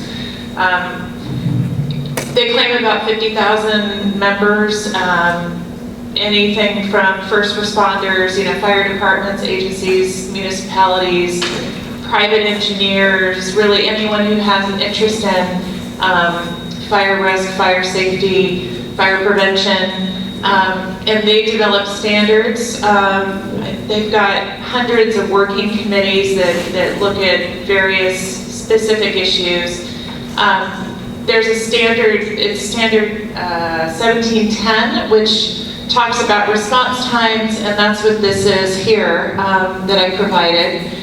So I think what's important here, and maybe Tom can help me out a bit, he may have some more information, but it's our understanding that, we know that we're underserved with the city fire department already with our one fire station, but, we've continued to see a lot of development here in Sylmar, a lot. And from talking to Cherie, I understand that what we're seeing now, pop up on Hubbard and Foothill and, all around town, for the most part, those projects are quite old. They started a long time ago. What we are proposing as a public safety committee is that we say from this point forward, until we have additional resources that get us response times within national standards, no more. No more building, no more development, no new certificates of occupancy being issued. That is our request from the Public Safety Committee. If it passes the board and you agree, then I guess then at that point we decide what we do, whether it's a letter to CD7, planning, the mayor. That's kind of over to the board at this point for consideration. Yes, Tom. Go ahead. Yeah, there's really two big areas I think the NFPA affects us. One is every fire truck or ambulance in this city, if you look at the doors, is Class A. Okay? And that's an average. On average, as far as I can tell, on average, in the city of Los Angeles, you receive Class A service. We are not on the average. Okay? Station 91 fails the Class A standards consistently. Okay? Their response time does not meet the standards, and that was clearly stated in the EIR for the hospital, where the hospital sent to the fire department and said, your response time does not meet the standards. Do you need another fire station? And the city said, no, we don't need another fire station. We can't. They can't. No, the city responded and said, we do not need one. Because the county asked what would be the cost and the environmental impact of adding a fire station. And they're right there in the EIR, they said, you're not meeting NFPA standards. And the city said, we don't need another fire station, and yes, your project will further extend the response times. Your project will make it worse, but we're okay. So as far as I'm concerned, if Sylmar was a city, the door of the truck would say Class B. If that. Because as a city, Sylmar does not make it. Los Angeles does, and everybody knows about well, those that know about statistics know that you can change your average by adding another ambulance over here for 8 hours a day, 5 days a week. Your average is going to come down, but it's going to come down by getting to the places right around here even faster. So if they go from 2 minutes to 1 minute, your average comes down, and you don't have to worry about the 10-minute runs because the average looks great. So what's going to happen is eventually the insurance companies will catch on. Because the insurance companies use NFPA ratings to set our rates. And they don't necessarily say, oh, you live within 200 yards of the brush. They're going to say, oh, you're in 91342. So this is going to affect a lot of people. I don't know if any of you got your insurance renewals lately, but mine went up 50%. Okay? That's the beginning. That's just the beginning. So the NFPA standard is really important. I don't know if this is even possible, but I do know that one of the candidates for council office suggested this exact solution. Yeah. Okay? This was proposed by one of the other candidates, one of the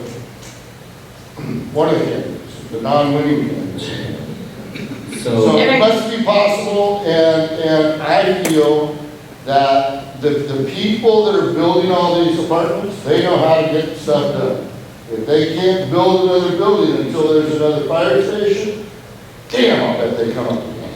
And I think this dovetails nicely with the bond measure that we, heard about earlier. I mean, in a perfect world, even if that passes, we're 4, 5, 6 years out from having a fire station.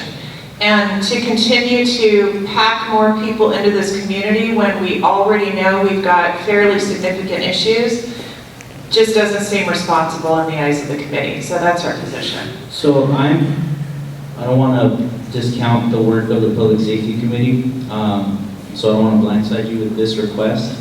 But I'm of the feeling that this should be passed through planning and land use. I think planning and land use should take a look at this proposal, and I personally would feel more confident if planning and land use agreed with the Public Safety Committee on agreeing with this. So I would entertain a motion to send this to the Planning and Land Use Committee. Does anyone want to make that motion? So we got a motion by Andres Rubalcaba and a second by George Ortega. Discussion on the motion. Kathy? It seems like there's a heck of a lot of people and agencies. Sorry, Kathy, can you speak into a microphone? I can't hear you. Of course.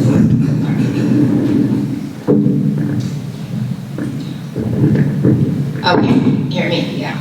Okay, in Diane's committee, you can see all the people that go up to Oak Ridge to the meetings. All the safety personnel, the fire department, the police department, forest rangers. It seems like this belongs exactly in her committee.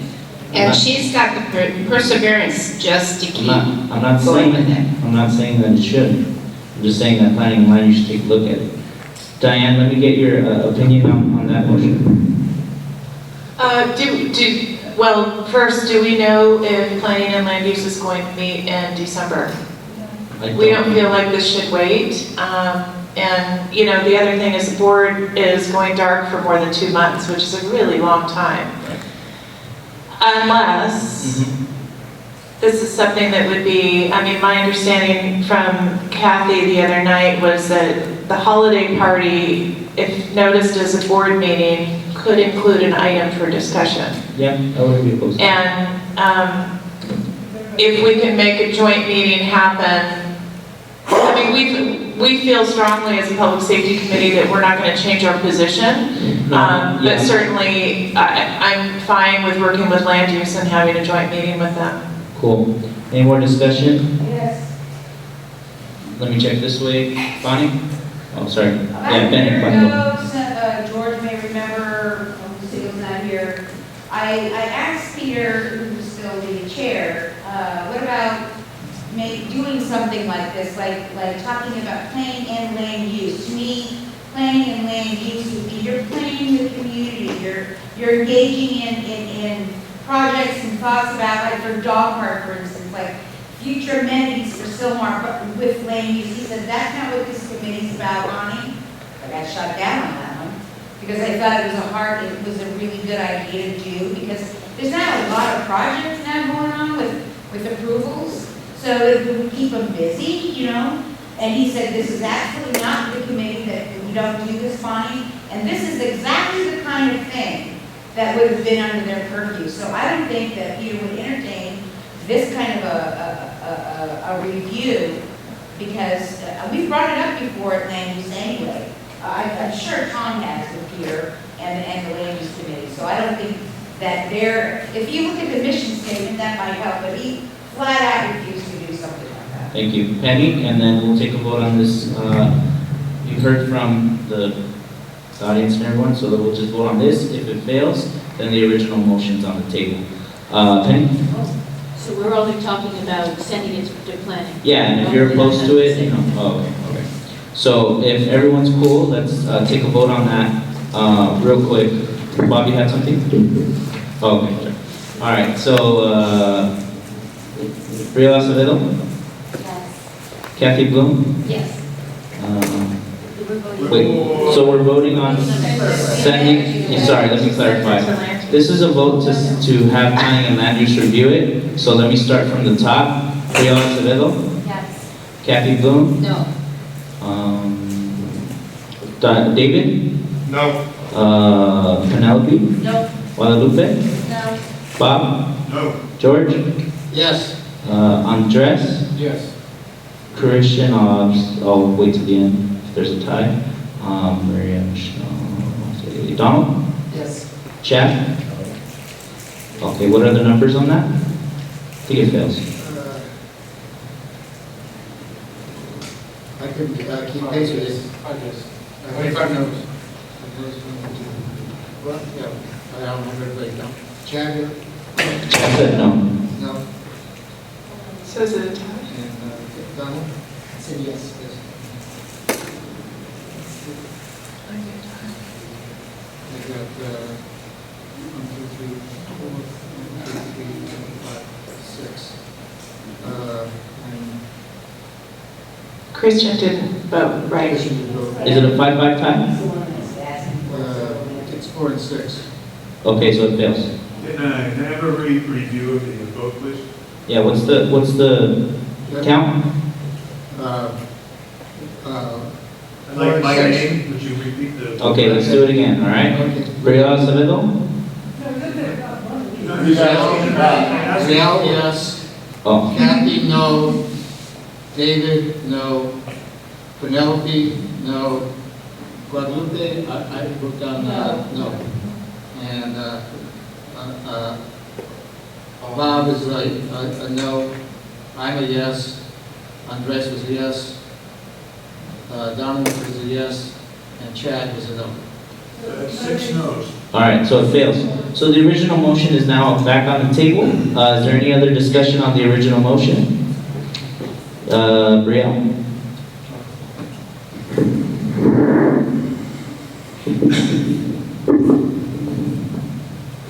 Hi, Dan. I want to thank you for everything that you're doing to push forward this fire discussion. My question or concern here is, have we considered the alternative of using these developers to bring in funding for a fire station? Because if we're worried about the bond measure not passing and not having funds to create the fire station, I think developers and leveraging fees would be a way to create that funding, and I wonder if that might be an alternative approach rather than a moratorium. So we've been asking for that for several years, and I think where Bob lives is a perfect example of how that doesn't work. When there are Mello-Roos, assessments on hundreds of parcels, and the money still doesn't go for public safety. So that's a city decision, in terms of they could seemingly do that with all new development, but then that means that we're still getting new development, possibly getting money that may or may not be used for a station. So I think right now we're just looking like, let's just stop. And then I think we can pitch that idea for all new development, make the developers pay into some sort of a fund, but don't continue to develop until there's a framework. Let's continue around the table. George? Well, I want to first say, when I first looked at the agenda, it looks like you're trying to do a full press to try and deal with this, and I say that that's admirable and aggressive of you. But on this one point, in terms of dealing with development, to put a kibosh on somebody's project, when they got the permits, they got approvals, they built it, they've completed it, and now they're looking for the sign-offs for their CLO. And it's like, well, nothing's going to happen until a fire station gets built, which may be, as you said, 5 or so years away. I don't think that's a realistic thing. If you want to kibosh it, you got to deal with it at the development application point, or the building permit. Okay. That's a reality of the system of administering construction. All right. So it does say no new development, so perhaps, George, you can help us with the wording to get it at the planning outset, because that's what the intention is. No new development, not to stop already existing or pending projects. Because I'm seeing lawsuits. Okay, That's the way it's written now. So let's remember we're advisory, so we're not enforcing the law here. Yeah. Yeah. So Diane, are you, I'm just trying to put the words like right in for the minute. Are you saying that no new permits would be given? Is that how you're presenting it? Is that the proper verbiage? No new certificates of occupancy. No new permits. Oh, correct? If you want to take that as a friendly, A friendly amendment? Suggestion. Is everyone okay with, sorry George, is everyone okay with making it no new permits? No new building permits issued? Okay, if nobody's opposed to that, let's continue the discussion this way. Penny? I just want to say that this seems to be a very strong statement.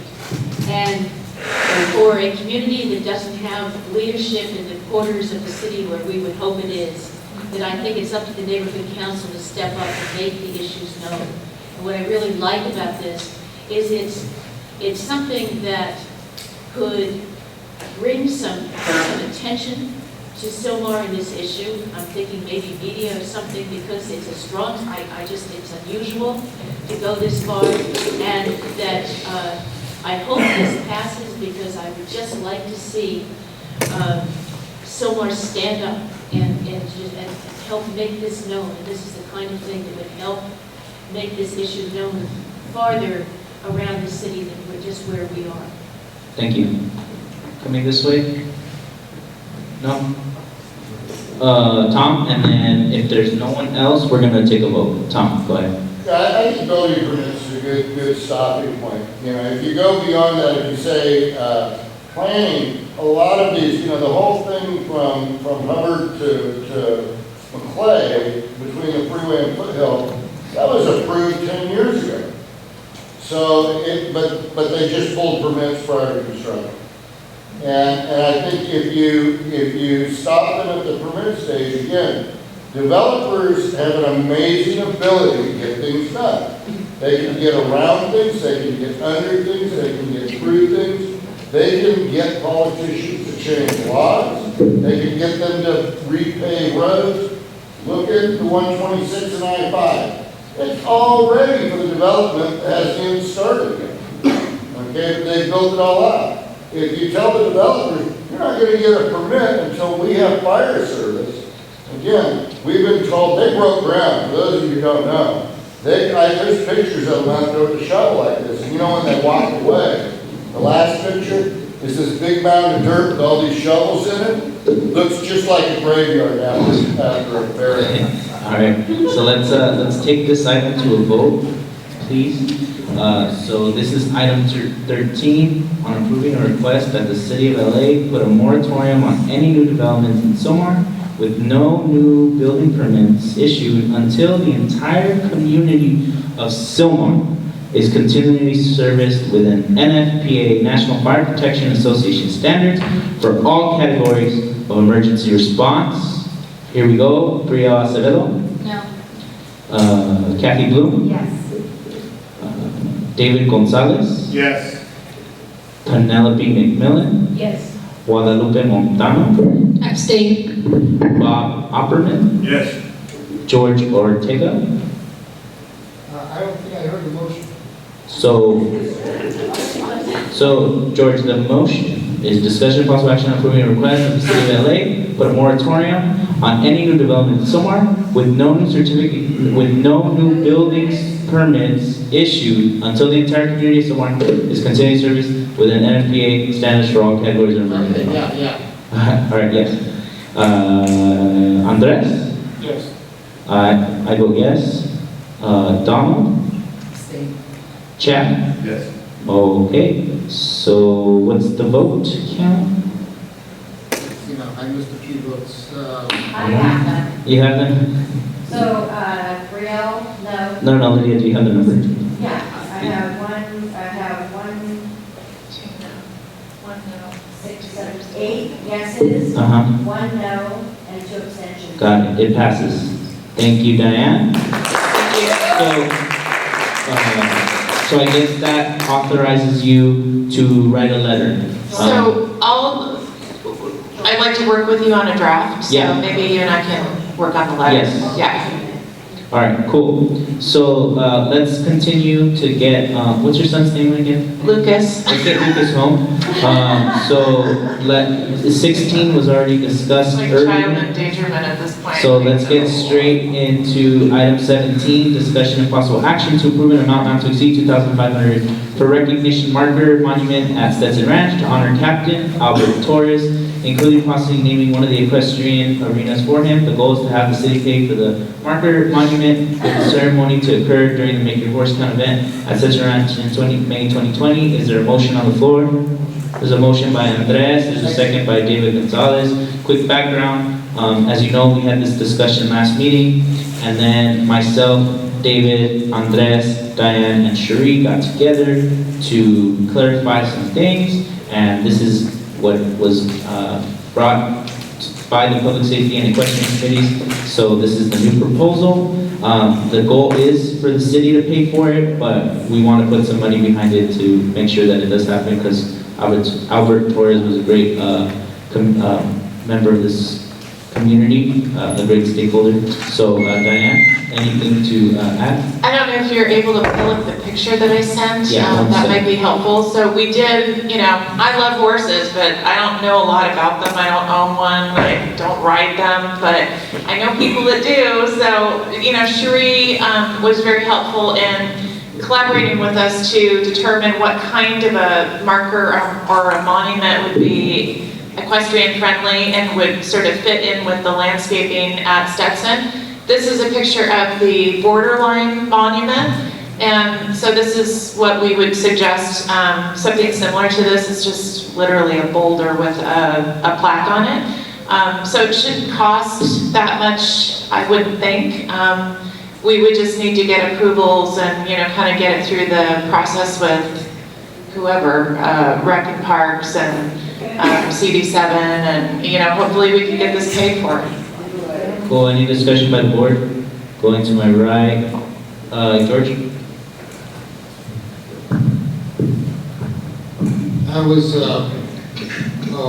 wondering, this individual, does he have only an identity with dealing with Stetson Ranch, or he also worked at Sylmar Park? I guess my concern is that how many people would see the monument there as opposed to Sylmar Park? I think why we've picked Stetson, he was a ranger that oversaw all the city parks. So he, on any given day, was, down towards Wilmington, all the way up here in Sylmar. He went everywhere. My understanding is they've already taken steps to name a building or some location at the Rangers headquarters at Griffith Park after him. But we worked so closely with him on issues related to Stetson. He would come out with the mounted patrol, he would patrol, not to say he didn't work at Sylmar Park, but there was a real connection with him at Stetson. And, you know, we found him to be incredibly helpful in a lot of ways. Great. He was an equestrian, and quite frankly, it appears Stetson was the last park he visited, where he went back to the station and collapsed. So he had a lot of care for that. He was on the phone with her 2 hours after the fire started on Stetson. Thank you, He cared Tom. about that park. Anyone else? Call the question? Yeah. Call the question. Oh, call the question. Okay, so let's go ahead and vote on this item. If we're ready, we're going to do a roll call vote. This is a funding item. What time is this? This is item number 17. Okay, Brielle Acevedo, Yes. Kathy Bloom, Yes.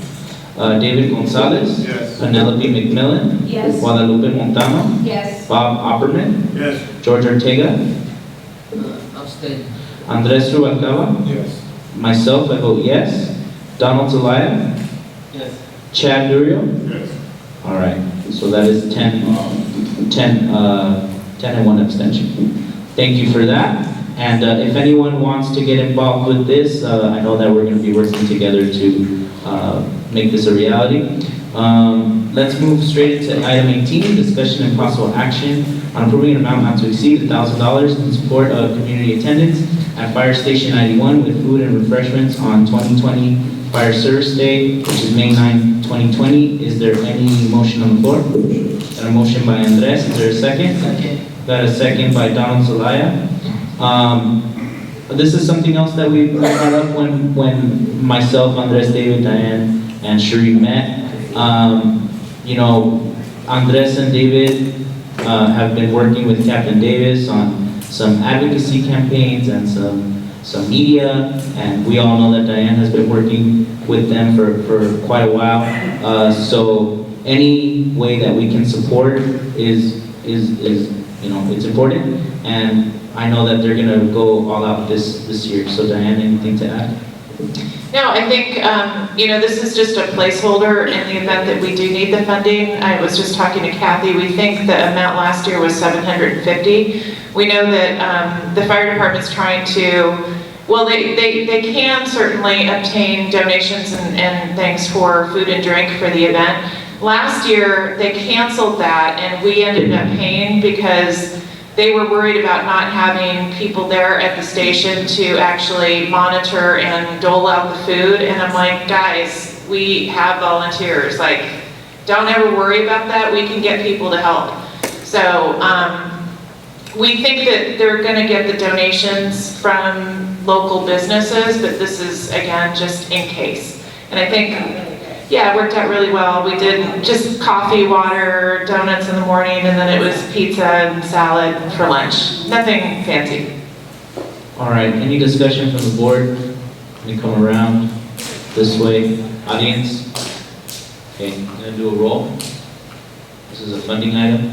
This is for the approval of $1,000 for Fire Service Day. Brielle Acevedo, Yes. Kathy Bloom, Yes. David Gonzalez, Yes.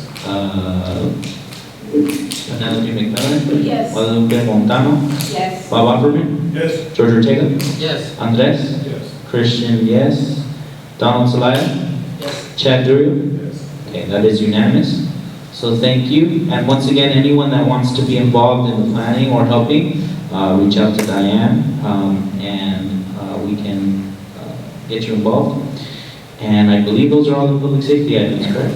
Thanks very much. Awesome, thank you. Okay, that brings us to item 11. Let's keep on trucking. Discussion and possible action for 13735 and 13737 Foothill Boulevard, Caruso's Italian Kitchen, a conditional use permit to allow the sale and discussion of a full line of alcoholic beverages for on-site consumption in conjunction with a 3,600 square foot restaurant with live entertainment and karaoke. Is there a motion on the floor to approve a letter in support? Got a motion by George, is there a second? Yes. Okay, so let me show you the letter real quick before we... Second, Christian. So I had a first by George, second by Penelope McMillan. Why? Okay, so let me just read the letter real quick because it is pretty simple.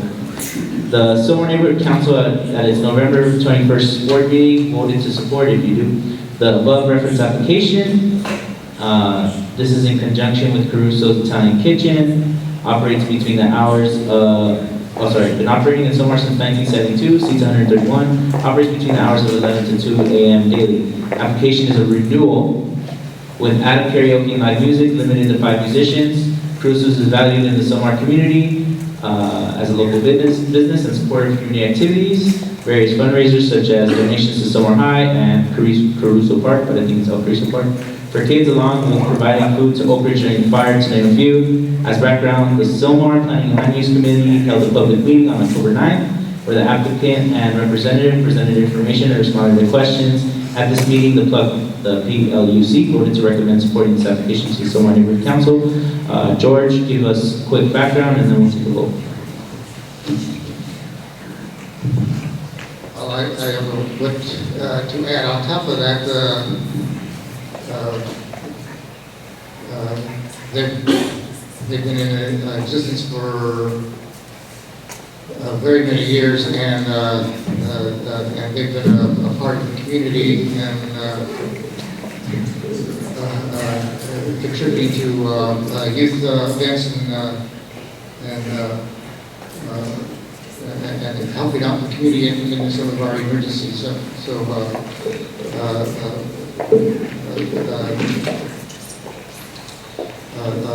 We feel that their application that warrants approval.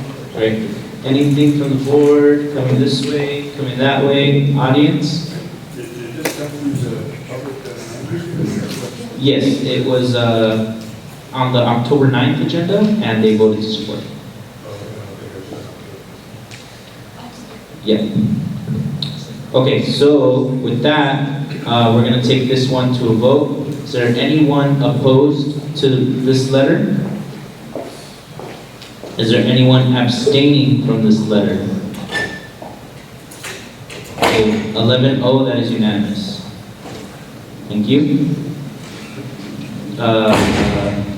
We are 12 is postponed. We already dealt with 13. Okay, 14. Discussion and possible action on approving a CIS for Council File 191173 relating to a study to see if the empty building at Sylmar Rec Center can be used as a senior center. Penelope has been working on this, so let me pull it up and let me read it to you. First, is there a motion on the floor? We got a motion by Andres. Is there a second? We got a second by David Gonzalez. Here's this quick statement. I'm going to parse through it. So, the councilwoman introduced a motion to seek an assessment for the vacant building at Sylmar Rec Center for possible use as a senior center. The motion notes that the Department of Rec operates 29 senior citizen centers throughout the city, and Sylmar is geographically one of the largest communities in the city of LA without a senior center. The Sylmar Neighborhood Council is concerned because our growth, we had a 28% growth to nearly 16,000 seniors. Seniors deserve services that preserve the independence, self-sufficiency, physical and emotional health, as well as positive social and community engagement. The Neighborhood Council feels that this puts it on the right track, this issue, but the empty building at Sylmar Rec Center was withdrawn for public use as unsafe for 6 years, almost 6 years ago, and the Neighborhood Council, just background, was kicked out of, we had free office space there, and so that building was flooded or something happened, and so it hasn't been feasible for 6 years. So the senior committee says that the city should broaden the search to other locations in Sylmar that could house a senior center. The Sylmar Neighborhood Council also believes that the requested study and report should be done in a timely manner, completed in 6 months or less. Penny, anything to add? No, it was just that because this motion only addressed the empty building, and that it just said, don't limit yourself to that. And since there was no time limit on it, asking them, while supporting it, asking them to do it within 6 months or less. Is it okay to mention that this also went before one of this committee and they Yeah. reviewed it as well? Yeah, that's great. Yeah, so GCR took a look at it, and Liked it? Great. Awesome. So any more discussion coming around? Coming around? Yes, go ahead. But I'm just curious, why we're having, I mean, obviously this community needs a senior center, I don't think there's any discussion about that.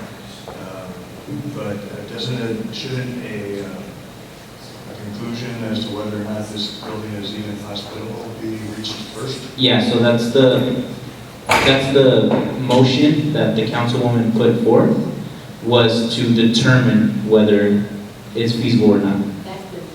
Yeah, but what Penny's mentioning is that building is the only focus, and if the Department of Building and Safety and Rec and Parks say, oh, it's uninhabitable, then the search pretty much goes away. So that's the first step in this motion, yeah. All right, so with that, Tom? So are you telling me that potentially exists, that the building is uninhabitable, and is a standing hazard, and they've left it in our community all these years? Yeah. They left a hazard there waiting to fall down on someone? Yes, a lot of people brought it up. A lot of people brought it up during the grant workshops that some of you may have attended. And the grant, or the Parks and Rec staff were like, let's not talk about that. That's, right? And they're like, let's not talk about that. Let's talk about that one later. But I want to give credit to Penny, because Penny's senior committee work has really been noticed. And I think that's why the councilwoman put something that, even though it might not be feasible, at least there's something on the table. So, I have a question. Sure. Does anyone know the name of the school that was built for? The school that it was built for? Yep. El Rey-Ira, the girls' school. Oh, the detention.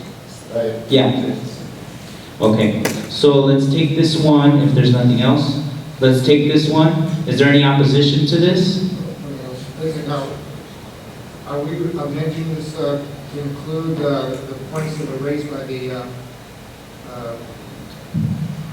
senior committee? Yeah, it's in the letter. It's in there. It's in the letter. Yeah. Okay, so anyone opposed? Oh, Kathy, yes? No, I'm just going to say that I have a feeling they probably know that there's nothing they can do about this. I mean, it's said that they have to put protective clothing on, cover themselves from being, completely before they even walk into the room. It's that hazardous. But it would be nice if they say so. Right. And just demolish it and whatever, and you could go on this, we could go on to something else. Yep. So this is important for her, to write this, and you were talking about putting like 6 months, 4 months, just to get an answer back. No, you're right. You're doing a really good job. She's great. Andres, and then we're voting.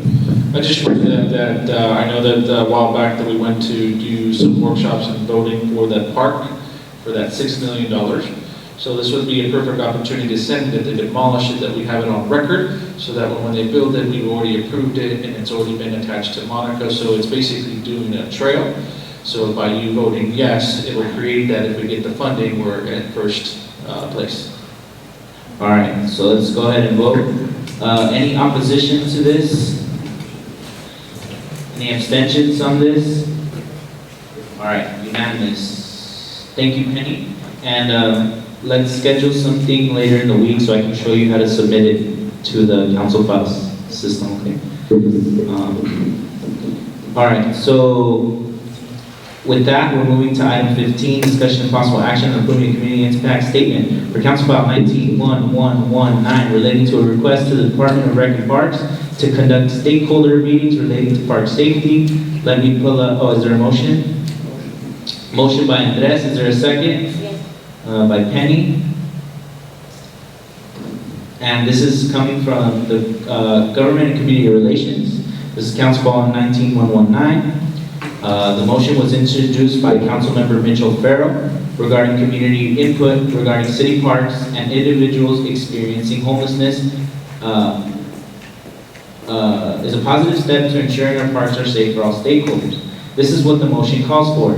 Conduct community stakeholder meetings in each council district to solicit feedback relative to ensuring that city parks are safe, clean, manageable, and accessible to everyone. The motion does not, however, mention a deadline to hold these meetings. The Neighborhood Council supports this motion and recommends implementing a deadline for holding stakeholder meetings.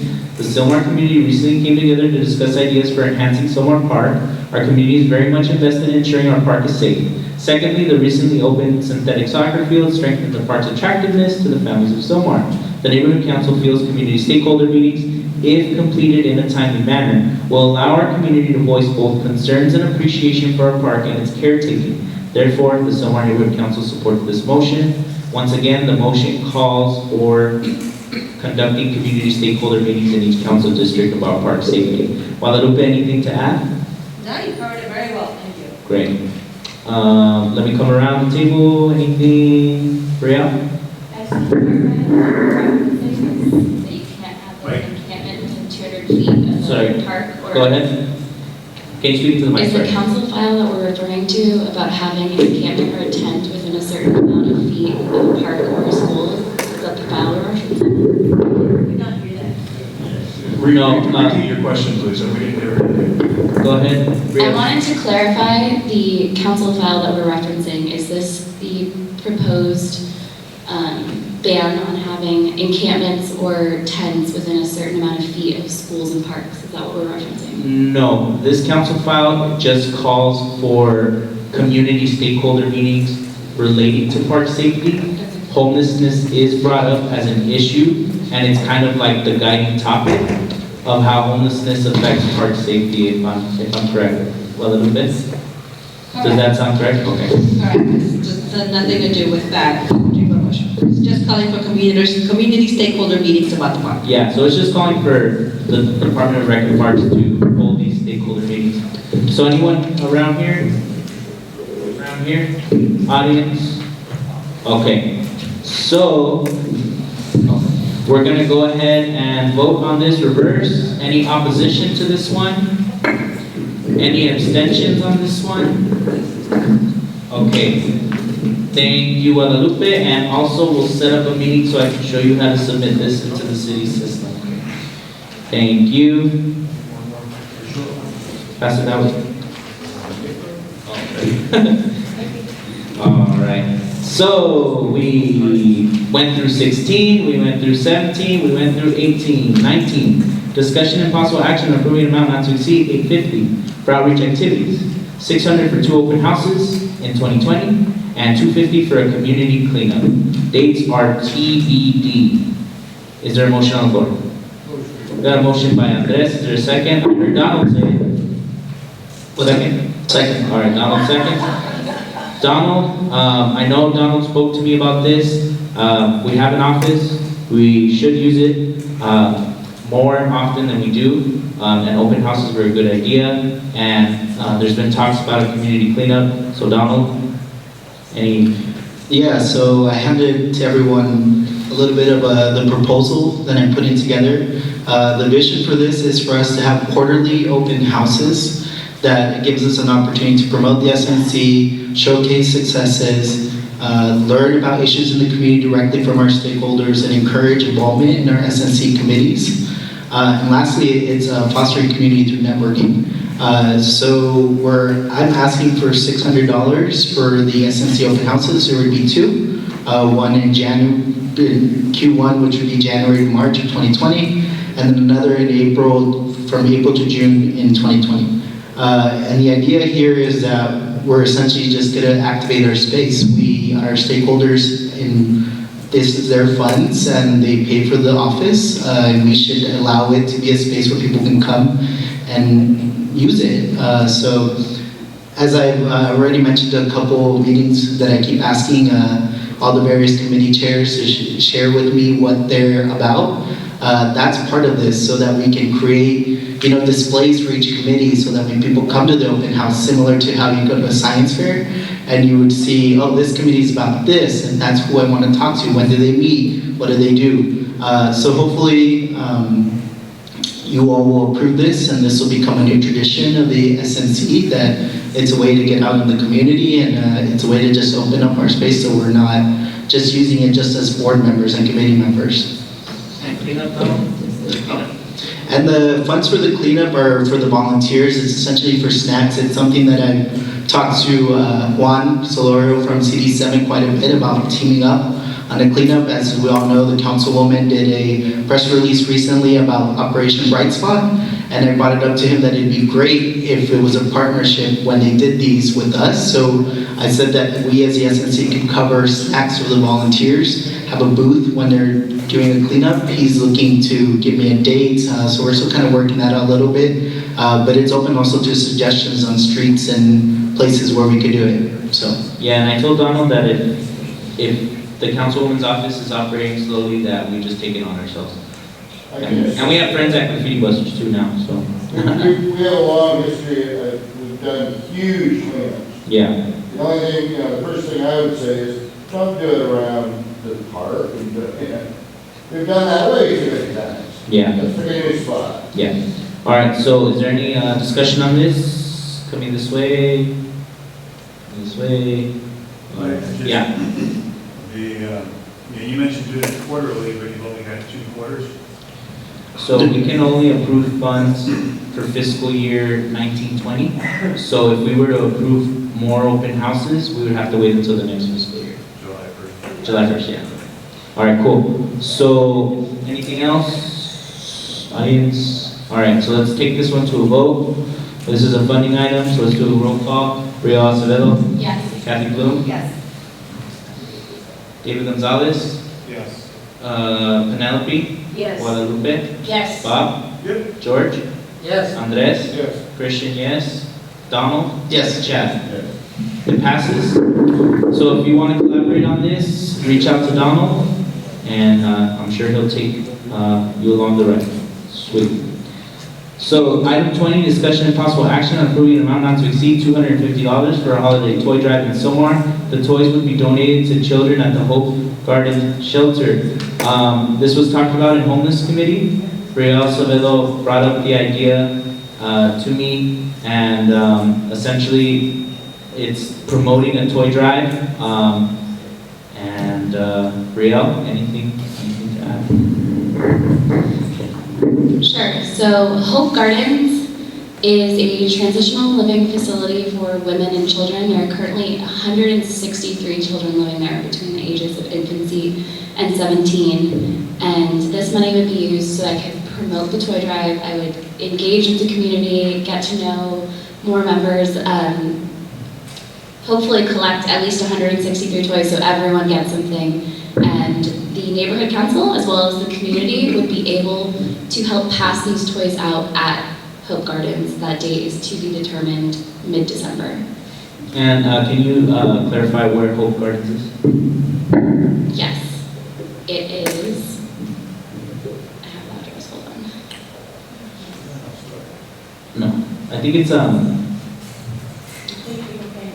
yeah, it's along Kegel Canyon. So it's, I think, the closest shelter to somewhere besides the Pacoima shelter and the bridge. It's Lopez Canyon. Oh, Lopez Canyon, yeah. It is 2 miles away from where we are currently. Awesome, thank you. So any discussion on this one? Coming to the bride.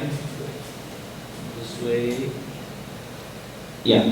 We maybe offset the money that we've been spending out of the council for years for the bags, like the Homeless Connect Day, which at this point, honestly, stuff like that, H and AAA should be able to, we're paying enough taxes, they ought to be able to deal with those bags.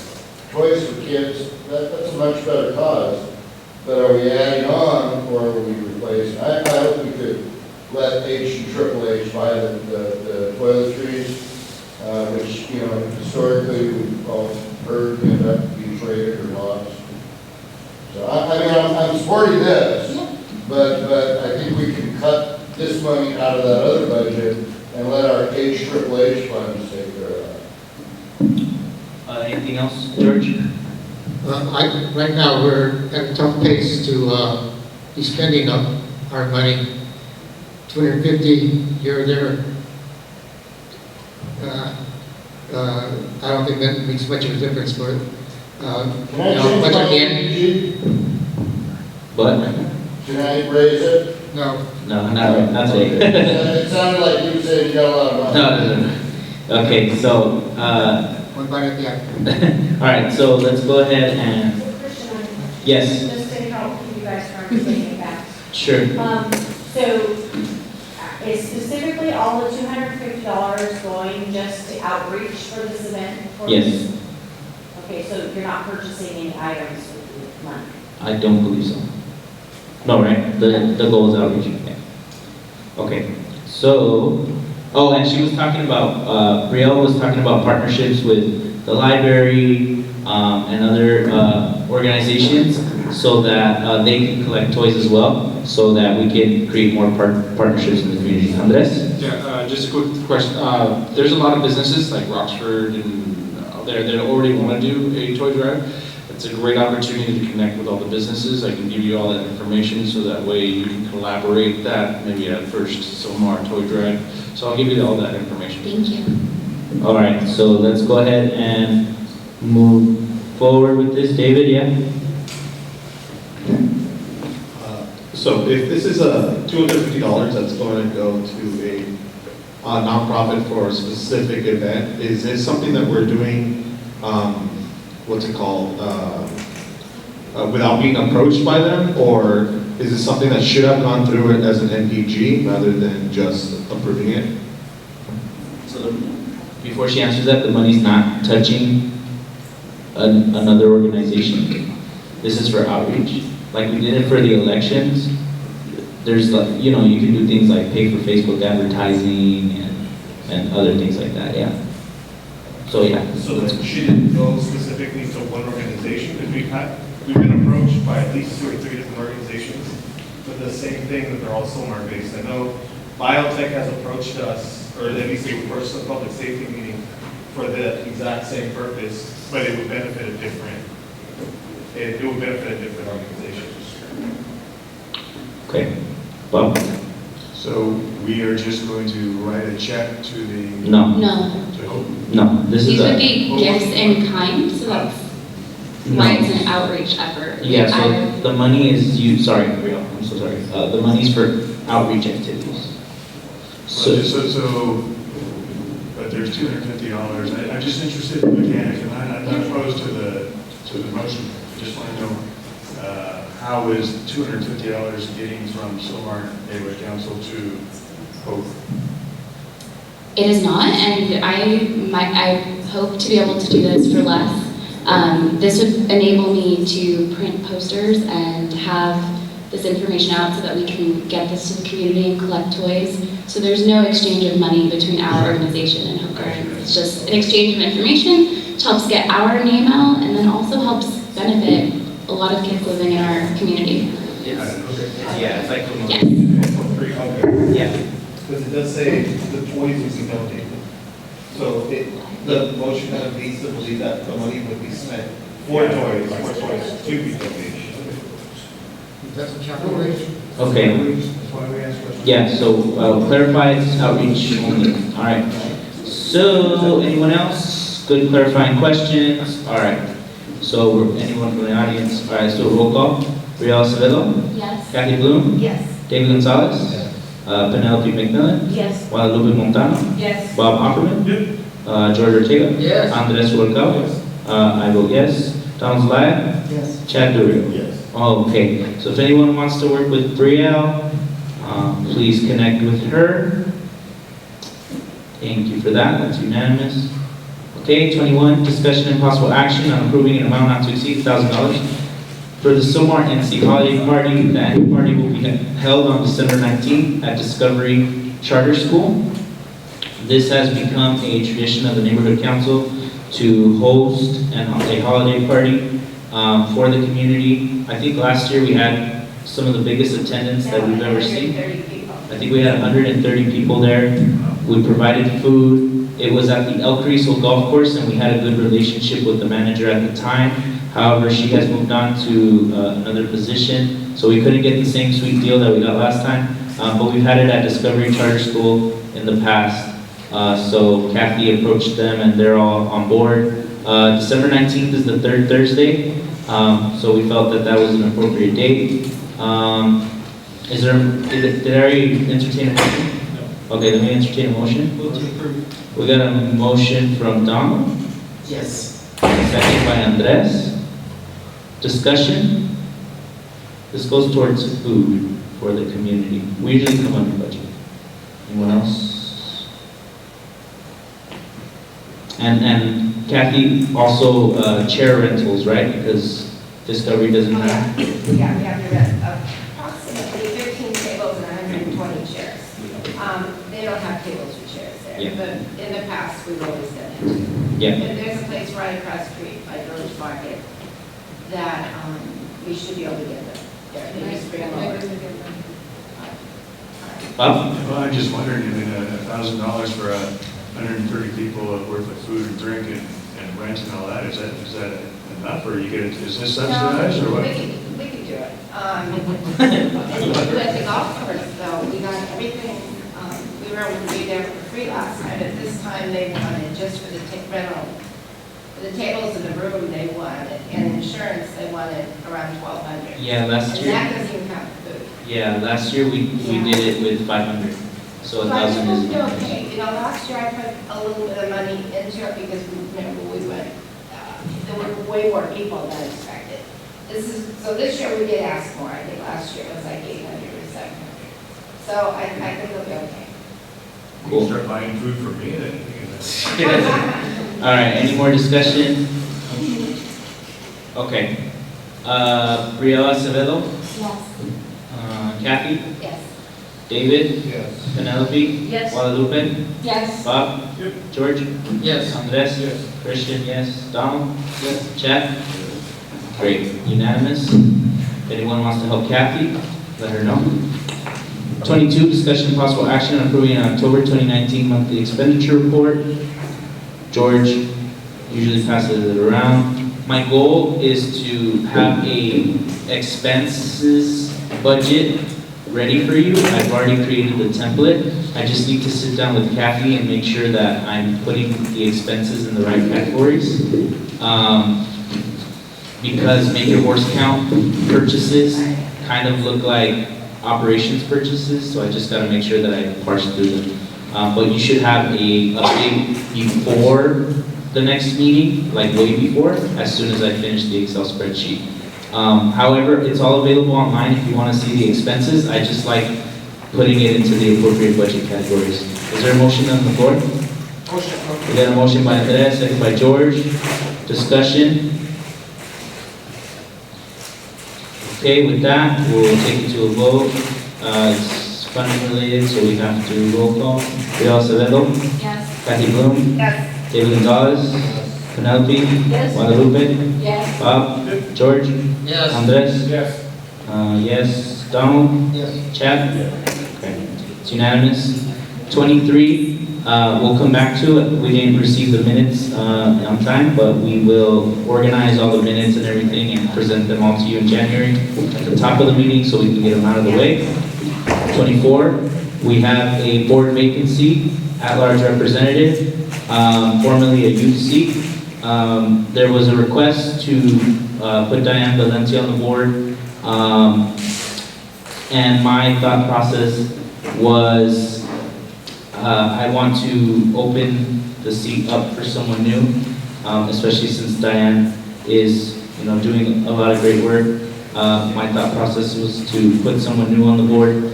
And so we're going to have a more extensive process to fill the board vacancy. And I didn't receive any applications this month. So if I receive an application, I will forward it to you all. And the goal is to schedule interviews at the executive committee meeting in January, so you all can attend and ask any questions that you have. Okay, so that's a notice of a board vacancy. Have people apply. Item 25. Wait a minute. Yes, sir. You've got Mike Trout available to join this board. I mean, Diane Valencia is the equivalent. And you don't need to go down to AAA to get, somebody for shortstop when you got Mike Trout available. So I think that you should start with Diane Valencia and it should end.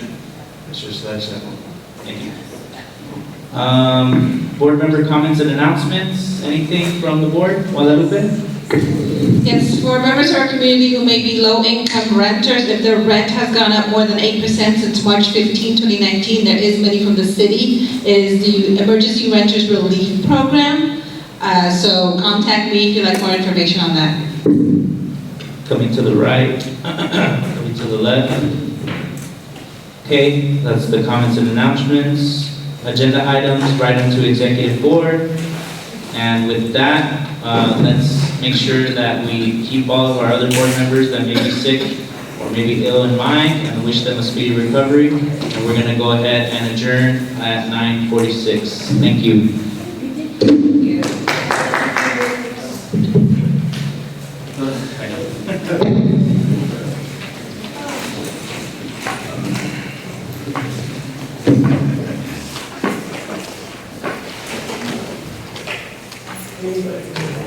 I just want to say, I'm so proud of you guys for pushing that, motion for the fire station with much more hard on building. So I'm gonna tell you something right now.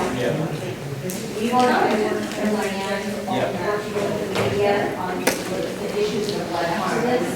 So it is very likely, all the large, media coverage. We probably will see guys here, like,